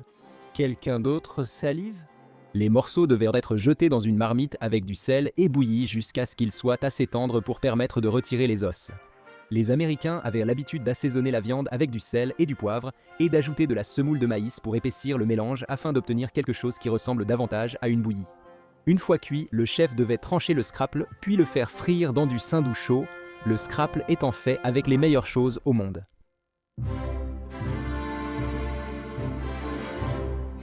Les citrouilles, aliments du Nouveau Monde, étaient cuisinées de diverses façons à l'époque révolutionnaire américaine. L'une des méthodes les plus populaires, qui reste très appréciée aujourd'hui, était la tarte à la citrouille. Dans le livre de cuisine de Hannah Glasse de 1805, elle décrit comment les pères fondateurs faisaient leur tarte à la citrouille. Glasse indique que le cuisinier doit éplucher et mijoter la citrouille jusqu'à tendreté. La recette exigeait une pinte de citrouille, un verre d'eau de rose, une pinte de lait et un verre de vin de Malaga. Ensuite, on ajoutait une demi-livre de beurre, du sucre, du sel, 7 œufs et un peu de muscade à la recette.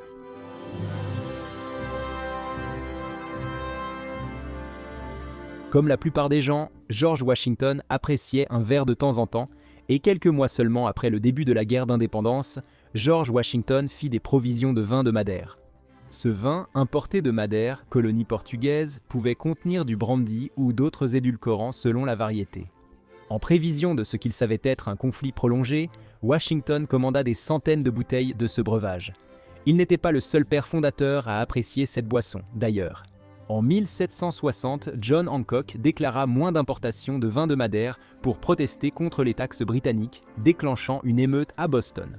Au premier congrès continental, les délégués ont bu du Madère en discutant de l'indépendance et Thomas Jefferson en a bu après avoir signé la déclaration d'indépendance.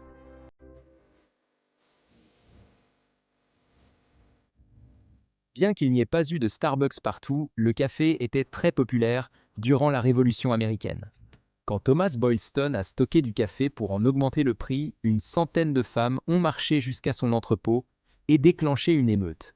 Selon Abigail Adams, l'émeute a eu lieu le 4 juillet 1777. Une centaine de femmes, avec une charrette et des camions, sont allées à l'entrepôt et ont exigé les clés que Boylston a refusé de donner.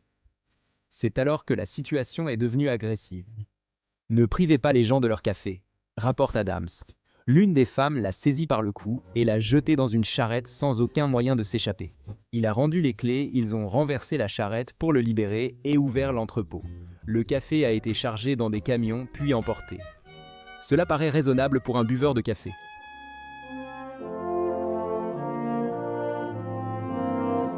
Sauf si vous êtes Oprah, le pain n'est peut-être pas passionnant.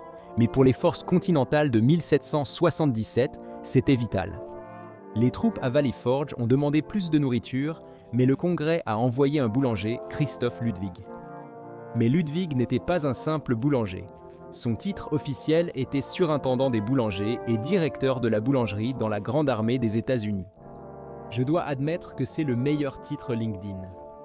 Le Congrès a proposé à Ludwig un accord selon lequel il devait cuire une livre de pain par livre de farine. Il pourrait vendre un peu de farine en trop et gagner de l'argent, mais Ludwig a refusé. Il a dit au Congrès qu'il avait assez d'argent et qu'il n'avait aucune envie de s'enrichir grâce à un conflit. Il a plutôt exigé de donner 135 livres de pain pour chaque 100 livres de farine reçues, un geste très élégant.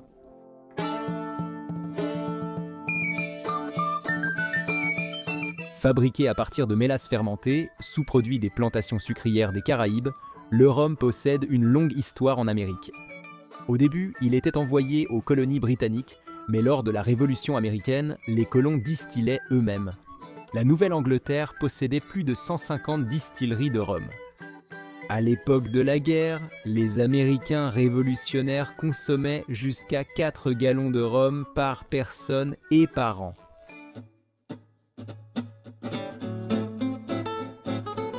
Majoritairement d'origine britannique, les colons américains aimaient les plats britanniques, mais acceptaient aussi les nouveaux aliments d'Amérique du Nord. En fait, Hannah Glasse a même inclus plusieurs recettes dans son livre de cuisine qu'elle a décrites comme adaptées au mode de cuisson américain. Une recette, les tartes aux canneberges. Hannah Glasse conseillait de faire mijoter les canneberges en gelée, puis d'ajouter du sucre brun et de cuire au four avec beurre et farine.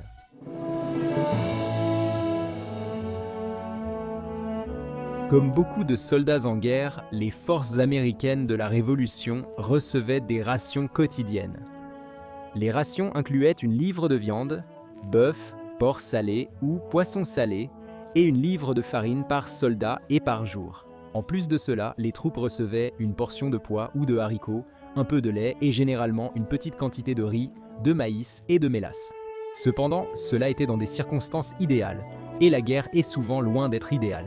Les troupes manquaient souvent de rations complètes, et en marche, il était difficile d'obtenir du lait frais.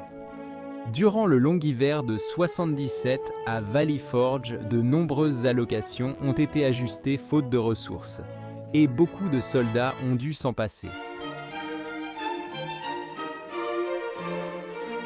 Les Américains des colonies, majoritairement britanniques, aimaient le thé.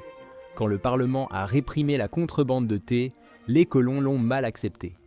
Ils ont jeté leur thé dans le port de Boston lors d'un événement qui serait à jamais appelé la Boston Tea Party. Après le début de la Révolution, beaucoup d'Américains ont refusé de boire du thé britannique par patriotisme. Les loyalistes britanniques buvant encore cette boisson étaient critiqués par leurs voisins révolutionnaires, ce qui n'a sûrement pas aidé les ventes. De nombreux Américains ont remplacé le thé par du café, tandis que d'autres ont opté pour des tisanes locales, comme le thé aux feuilles de framboisier. Les Américains étaient révolutionnaires et créateurs de tendances. Quelques années après l'indépendance des colons anglais, leurs alliés français ont lancé leur propre révolution. À Boston, la Révolution française a été fêtée par un festin. Un bœuf portant une pancarte « Paix, offrande à la liberté et à l'égalité » a été conduit à Liberty Square. Là, le bœuf a été découpé et servi avec du punch à la dinde et une centaine de pains. Vive la Révolution! En effet, il est facile de penser qu'au moment où les Britanniques se sont rendus à Yorktown, les États-Unis d'Amérique sont nés. En réalité, faire des anciennes colonies idéalistes une nation fonctionnelle a été un long processus difficile. Le nouveau pays a traversé des années de difficultés économiques, des gouvernements d'État désorganisés, des insurrections fréquentes et un congrès continental impuissant. Pourtant, les pères fondateurs ont réussi à s'organiser et à créer le pays actuel. Aujourd'hui, nous allons examiner ce qui s'est passé juste après la fin de la Révolution américaine. La Révolution était populaire dans les colonies, mais tous ne soutenaient pas la rébellion contre la couronne. En fait, les historiens estiment que le nombre de colons américains restés fidèles à la couronne variait de 10 à 20% de l'ensemble de la population. Ce groupe important de la communauté fut logiquement mécontent après la reddition britannique à Yorktown en 1781. Beaucoup de ces loyalistes ont été traqués chez eux et battus par des bandes de soi-disant patriotes cherchant à les punir pour avoir soutenu le mauvais camp. Tu te demandes pourquoi tu n'as pas juste gardé le silence ? En réalité, ils ne le pouvaient sans doute pas, tandis que certains privilégiés, surtout riches, pouvaient taire leurs opinions politiques. La plupart des colons devaient choisir un camp publiquement. Ainsi, quand les Britanniques ont quitté les États, de nombreux loyalistes sont partis avec eux. Pendant la Révolution, le Premier ministre britannique était Frederick North, deuxième comte de Guildford appelé Lord North. Lord North a facilité la tâche de ses successeurs en perdant la guerre et en démissionnant. Dans la disgrâce, il a tenté d'arrêter la Révolution diplomatiquement. Il a proposé un plan promettant que les Britanniques cesseraient l'oppression si les colons arrêtaient la rébellion.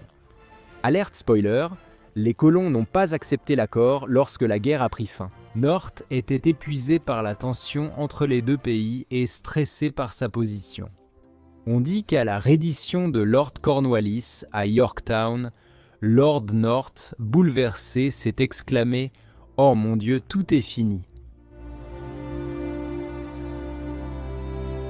Les Britanniques ont levé le drapeau blanc à Yorktown le 17 octobre 1781, mais leur départ des colonies n'a pas été immédiat. Ils ont mis du temps à faire partir tout le monde. Aussi tard que le 11 juillet 1782, le gouverneur royal britannique Sir James Wright et le personnel militaire sous son commandement ont fui la Géorgie pour la Caroline du Sud. L'objectif de Wright était de s'échapper des colonies par l'océan Atlantique. Plusieurs de ces navires ont mis le cap sur New York, tandis que d'autres sont allés en Floride ou aux Antilles. Wright retourna à Londres, où il mourut 3 ans plus tard. La reddition britannique à Yorktown n'a pas officiellement mis fin à la guerre. Les négociations de paix officielles à Paris débutèrent 1 an après la reddition. En 1782, Richard Oswald représentait les Britanniques aux négociations, et les Américains étaient représentés par John Jay, John Adams et Benjamin Franklin. Les deux parties ont rédigé et signé des préliminaires de paix à l'hôtel d'York le 30 novembre 1782. Cet accord rapprocha l'Amérique et la Grande-Bretagne de la conclusion du conflit et allait devenir la base d'un traité officiel. En 1783, le Congrès continental ratifia une version préliminaire du traité. L'accord fut ensuite un peu plus détaillé, et la version finale fut ratifiée le 14 janvier 1784. Les Britanniques ont ratifié le traité en avril, puis le 12 mai 1784. Les versions ratifiées ont été échangées à Paris. Rien de plus excitant qu'un échange de ratification. Le traité final de Paris était le résultat de nombreux mois de négociations et de politique. Selon lui, l'Angleterre devait reconnaître les anciennes colonies comme nation indépendante. Les Britanniques devaient céder aux Américains le territoire entre les monts Allegheny et le Mississippi et autoriser leurs pêcheurs dans les eaux canadiennes. Les Américains ont accepté de ne pas persécuter les loyalistes britanniques, ni d'empêcher les créanciers britanniques de recouvrer les dettes dues par les anciens colons. Les Américains ont aussi accepté de rendre de nombreux biens saisis pendant le conflit. En novembre 1783, les derniers soldats britanniques quittèrent New York, accompagnés de milliers de loyalistes et d'anciens esclaves. L'événement fut célébré dans le nouveau pays et devint le jour de l'évacuation. Compréhensiblement amers, les Britanniques lancèrent une dernière pique avant de partir. Ils ont cloué leur drapeau à un mât et l'ont enduit de graisse pour qu'il soit difficile de retirer le drapeau britannique, ces farceurs. Le soldat John Van Arsdale a retiré le drapeau britannique et l'a remplacé par un drapeau américain après avoir escaladé le mât. Pendant des années, les célébrations du jour de l'évacuation comprenaient souvent la reconstitution de l'ascension de Van Arsdale. Un mois après le départ des troupes britanniques, le général George Washington a démissionné de son poste de commandant de l'armée américaine. Le geste de Washington fut perçu comme patriotique, montrant son engagement envers son pays plutôt qu'une quête de pouvoir. Cela l'a rendu encore plus populaire alors qu'il l'était déjà. L'ancien commandant est d'abord rentré chez lui à Mount Vernon, en Virginie. Il y est resté jusqu'à ce que ses compatriotes fassent clairement savoir qu'ils voulaient qu'il se présente à la prochaine élection et devienne le premier président du nouveau pays. Dans les années 1980, une crise économique a frappé le Massachusetts, poussant de nombreux agriculteurs à s'endetter. L'État a refusé d'annuler les dettes et beaucoup d'agriculteurs ont perdu leurs biens ou ont été jetés en prison. La colère a grandi. beaucoup de ces agriculteurs, anciens révolutionnaires contre les Britanniques, ont fini par se révolter contre le gouvernement lors du début de la guerre d'indépendance. Daniel Chase, simple ouvrier agricole, a rejoint l'armée continentale et participé aux batailles de Lexington, Concord, Bunker Hill et Saratoga. Dans les années 1980, Chase, vétéran de guerre, prit sa retraite et retourna dans le Massachusetts, où il eut des ennuis judiciaires pour dettes impayées. Il s'engagea dans le mouvement anti-gouvernemental et mena rapidement des milliers de rebelles lors d'une grande protestation contre l'injustice économique et les violations massives des droits civils. Cependant, bien que la révolution ait finalement été un succès, la rébellion de Chase ne le fut pas. Le gouverneur du Massachusetts, James Baldwin, a rassemblé sa propre milice et a écrasé les rebelles. Pour ce que ça vaut, s'opposer à ses propres citoyens a coûté cher au gouverneur, largement battu à l'élection suivante. En 1977, des représentants des 13 États d'origine ont rédigé le premier document qui allait définir la société américaine, les articles de la Confédération. Cependant, après que l'Amérique ait réellement gagné son indépendance et soit devenue une nation fonctionnelle, il est vite devenu évident que les articles avaient grand besoin d'être révisés. Par exemple, les articles d'origine n'accordaient aucun pouvoir fédéral pour changer, réguler ou taxer la nation. Un consensus grandissant a émergé sur la nécessité d'une constitution. Le 1er février 1787, le Congrès de la Confédération a convoqué une convention pour proposer un nouveau gouvernement. Des délégués furent envoyés à Philadelphie pour rédiger la nouvelle gouvernance et divers plans fédéraux y furent débattus durant les mois suivants. Des compromis ont été trouvés et, après la signature du 17 septembre 1787, la Constitution des États-Unis a été achevée. Bien que la Constitution soit considérée aujourd'hui comme la colonne vertébrale de la démocratie américaine, elle n'a pas tout de suite fait l'unanimité. Il a fallu des années pour que tous les États la ratifient, même sans parti politique formel. Des factions sont vite nées, les fédéralistes ou cosmopolites, favorables à la Constitution, et les antifédéralistes ou localistes, opposés.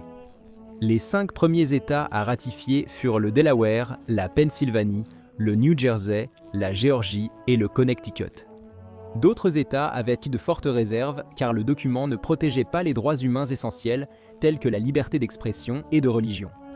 10 amendements, appelés Déclaration des droits, furent vite ajoutés à la Constitution pour résoudre la situation. Pendant ce temps, Alexander Hamilton, Jack Madison et John Jay menèrent une campagne acharnée pour convaincre New York, alors un État fermement antifédéraliste, de soutenir le nouveau plan. Les 3 hommes écrivirent de nombreux essais sous Publius. Aujourd'hui, ces commentaires, appelés Federalist Papers, sont fréquemment cités par la Cour suprême américaine comme preuve de la compréhension des rédacteurs de la Constitution. 9 États devaient ratifier le document et ce nombre fut atteint le 1er juin après de nombreux débats publics. Fin juillet, 2 États ont adhéré et la formation du nouveau gouvernement a débuté. Les États-Unis ont tenu leur première élection présidentielle sous la nouvelle Constitution en 1789. Les règles de cette première élection différaient fortement des lois électorales actuelles. Seuls les hommes blancs propriétaires pouvaient voter. De plus, le candidat qui obtenait le 2e plus grand nombre de voix devenait vice-président, un système qui n'a pas très bien fonctionné et qui a été changé relativement rapidement. En plus du général George Washington, il y avait 7 autres candidats lors de cette première élection, dont John Adams, John Jay, Jean Rutledge, Jean Hancock, Jean était un prénom populaire, Samuel Huntington, Benjamin Lincoln et George Clinton. Le gouverneur de New York n'était pas le membre de Parliament funkadélique. Sans surprise, l'élection a été gagnée par le très populaire George Washington. Dans une situation impensable pour les Américains actuels, il fut choisi à l'unanimité par les fédéralistes et les antifédéralistes. Il prêta serment le 30 avril 1789 et serait désormais connu comme le père du pays. Pendant la Seconde Guerre mondiale, on a demandé aux Américains de faire des sacrifices pour soutenir les troupes à l'étranger. Les gens ont changé de travail, pris de nouvelles responsabilités à la maison et modifié leur alimentation. L'armée avait la meilleure nourriture pendant que les autres se serraient la ceinture et trouvaient des solutions créatives sans se plaindre. Aujourd'hui, découvrons ce que l'on mangeait pour survivre durant la Seconde Guerre mondiale. Préparez-vous à goûter quelques plats de cette époque.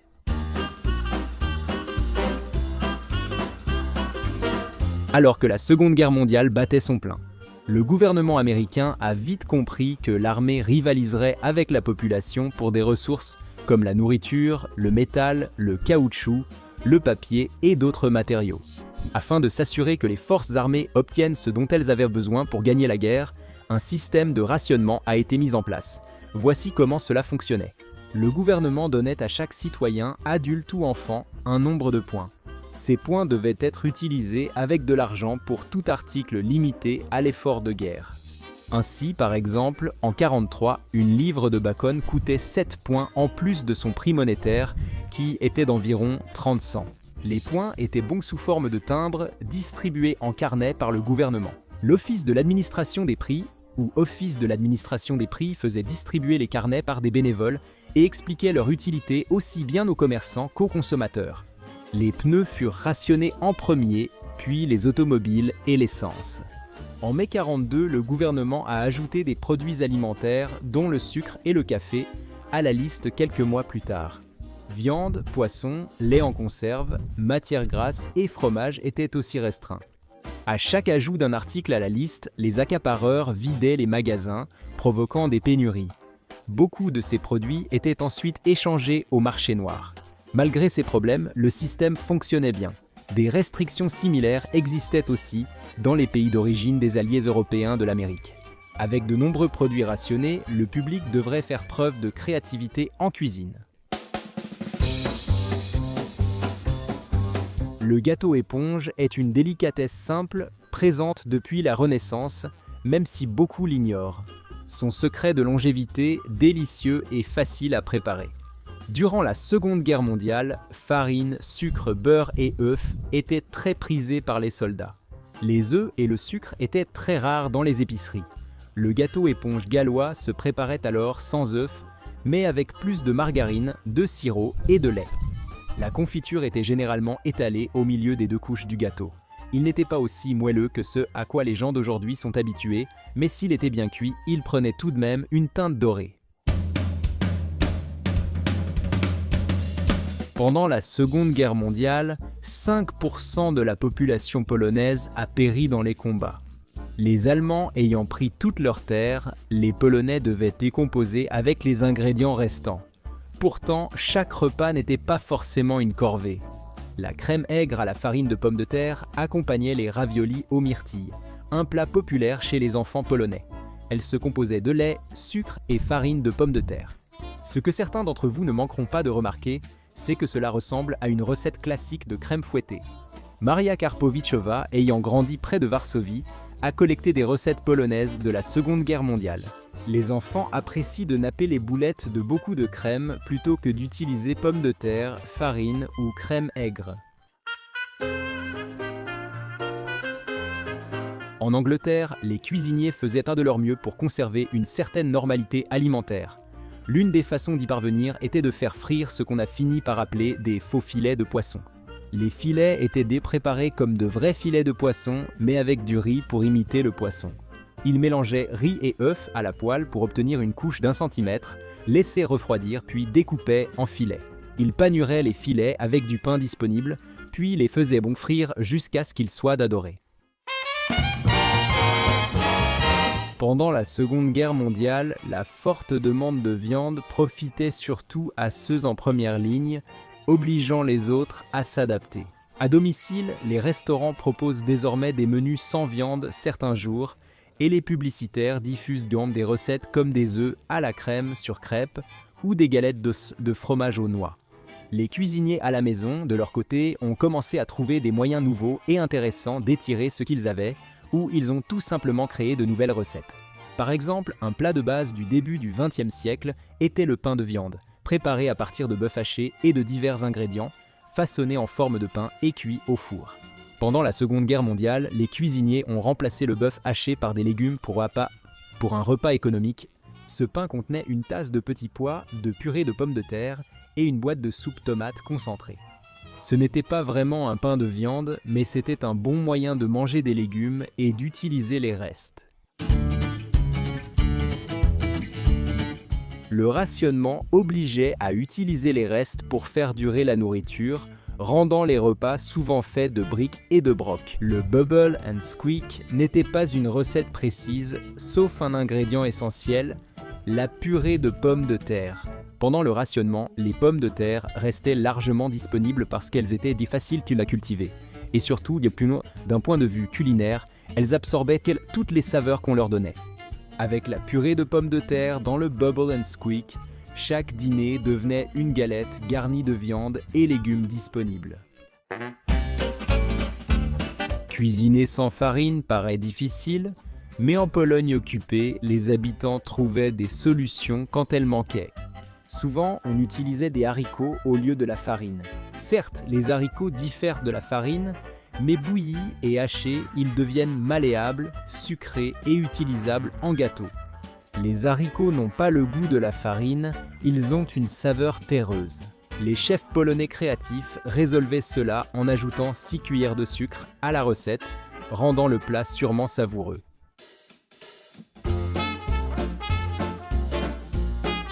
Les légumes étaient abondants en Amérique pendant la Seconde Guerre mondiale, principalement parce qu'ils ne pouvaient pas être envoyés aux soldats. Les fruits et légumes frais ne pouvaient être exportés sans pourrir, donc on recommandait aux Américains d'en manger un maximum.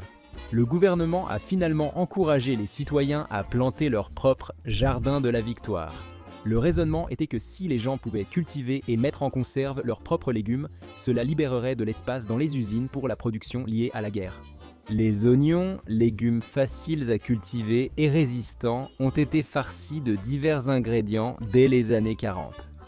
Grape Nuts, la céréale fade et bruyante préférée de tous, ne contient ni raisin ni noix, mais est faite de blé. Et l'orge était un aliment de base américain à l'époque. Même si la plupart des gens considèrent encore cette céréale comme insipide, elle a tout de même son utilité en cuisine. Elle donnait à un oignon farci une texture proche de celle au bœuf haché. Bien épicé, ce plat pouvait devenir une entrée savoureuse. Le café est essentiel pour beaucoup, mais durant la Seconde Guerre mondiale, presque tout le café américain était exporté. Le café était l'une des choses les plus dures à rationner, ce qui serait un vrai cauchemar aujourd'hui avec un Starbucks à chaque coin de rue. Les Américains recevaient une livre de café toutes les 5 à 6 semaines, ce qui limitait leur consommation à moins d'une tasse par jour. Les Américains qui ne pouvaient absolument pas se passer d'une tasse de café ont commencé à préparer du café Roosevelt, nommé ainsi en l'honneur de Franklin Delano Roosevelt, qui était président à l'époque. Le café Roosevelt était en réalité simplement du café préparé avec du marc réutilisé. Il était généralement assez aqueux et constituait probablement un substitut médiocre au vrai café, mais les gens faisaient preuve de créativité avec cela. Parfois, on mélangeait chicorée et postum au café. La chicorée apportait une note épicée et le postum, fait de son de blé, mélasse de blé et maltodextrine, servait de substitut. La langue de vache, énorme et coriace, n'est pas vraiment un plat que la famille américaine moyenne choisirait si elle avait d'autres options. Pendant la Seconde Guerre mondiale, les familles américaines achetaient seulement des viandes comme la langue et les pieds, créant ainsi de nouvelles variantes de plats classiques. La langue de bœuf, par exemple, n'était pas simplement servie comme une grosse langue sur une assiette, mais plutôt présentée dans quelque chose qui ressemblait davantage à une casserole. La langue de bœuf braisée est facile à reconnaître. Une recette actuelle inclut carottes, oignons, céleri et sauce tomate en plus de la langue. Pour une langue comestible, il fallait la faire bouillir 2 heures, puis la cuire au four 2 heures avec des légumes. La soupe à la broche n'a probablement pas le nom le plus attrayant de l'histoire des innovations culinaires, mais le plat en lui-même est en réalité savoureux. Créée dans la Pologne occupée, la soupe servait à utiliser l'orge excédentaire, alors que les Polonais manquaient d'aliments qui enrichissaient leur cuisine. Les protéines comme les huîtres et les anchois étaient exclues, tout comme des aliments aussi simples que les châtaignes. Pendant la Seconde Guerre mondiale, les Polonais ont survécu grâce à une soupe d'orge nourrissante. Mais pourquoi ce plat porte-t-il un nom si peu attirant? Cela vient du fait qu'en mangeant la soupe, ils devaient recracher les enveloppes. Le foie haché est une recette juive traditionnelle qui utilise du schmaltz et des gribanes, c'est-à-dire de la graisse de poulet et des gratons, pour enrichir le foie haché qui constitue l'essentiel du plat. Pendant la Seconde Guerre mondiale, les familles juives devaient étirer leurs rations, parfois en ajoutant de la chapelure ou en cuisinant végétarien. Cette version végétarienne de ce plat était préparée avec des fruits et légumes frais et tout ce qui pouvait pousser, dans les jardins de la Victoire. Les cuisiniers à domicile remplaçaient souvent la viande par des haricots verts, des pois, des oignons, des biscuits salés et des œufs durs si jamais des œufs étaient disponibles.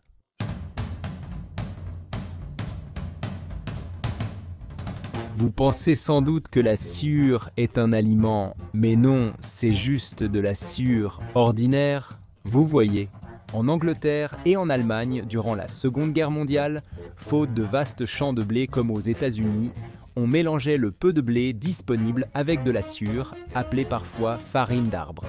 Une recette allemande de pain noir utilisait moitié seigle, 2 parts de betterave, 2 de sciure et 1 de feuilles et paille hachée.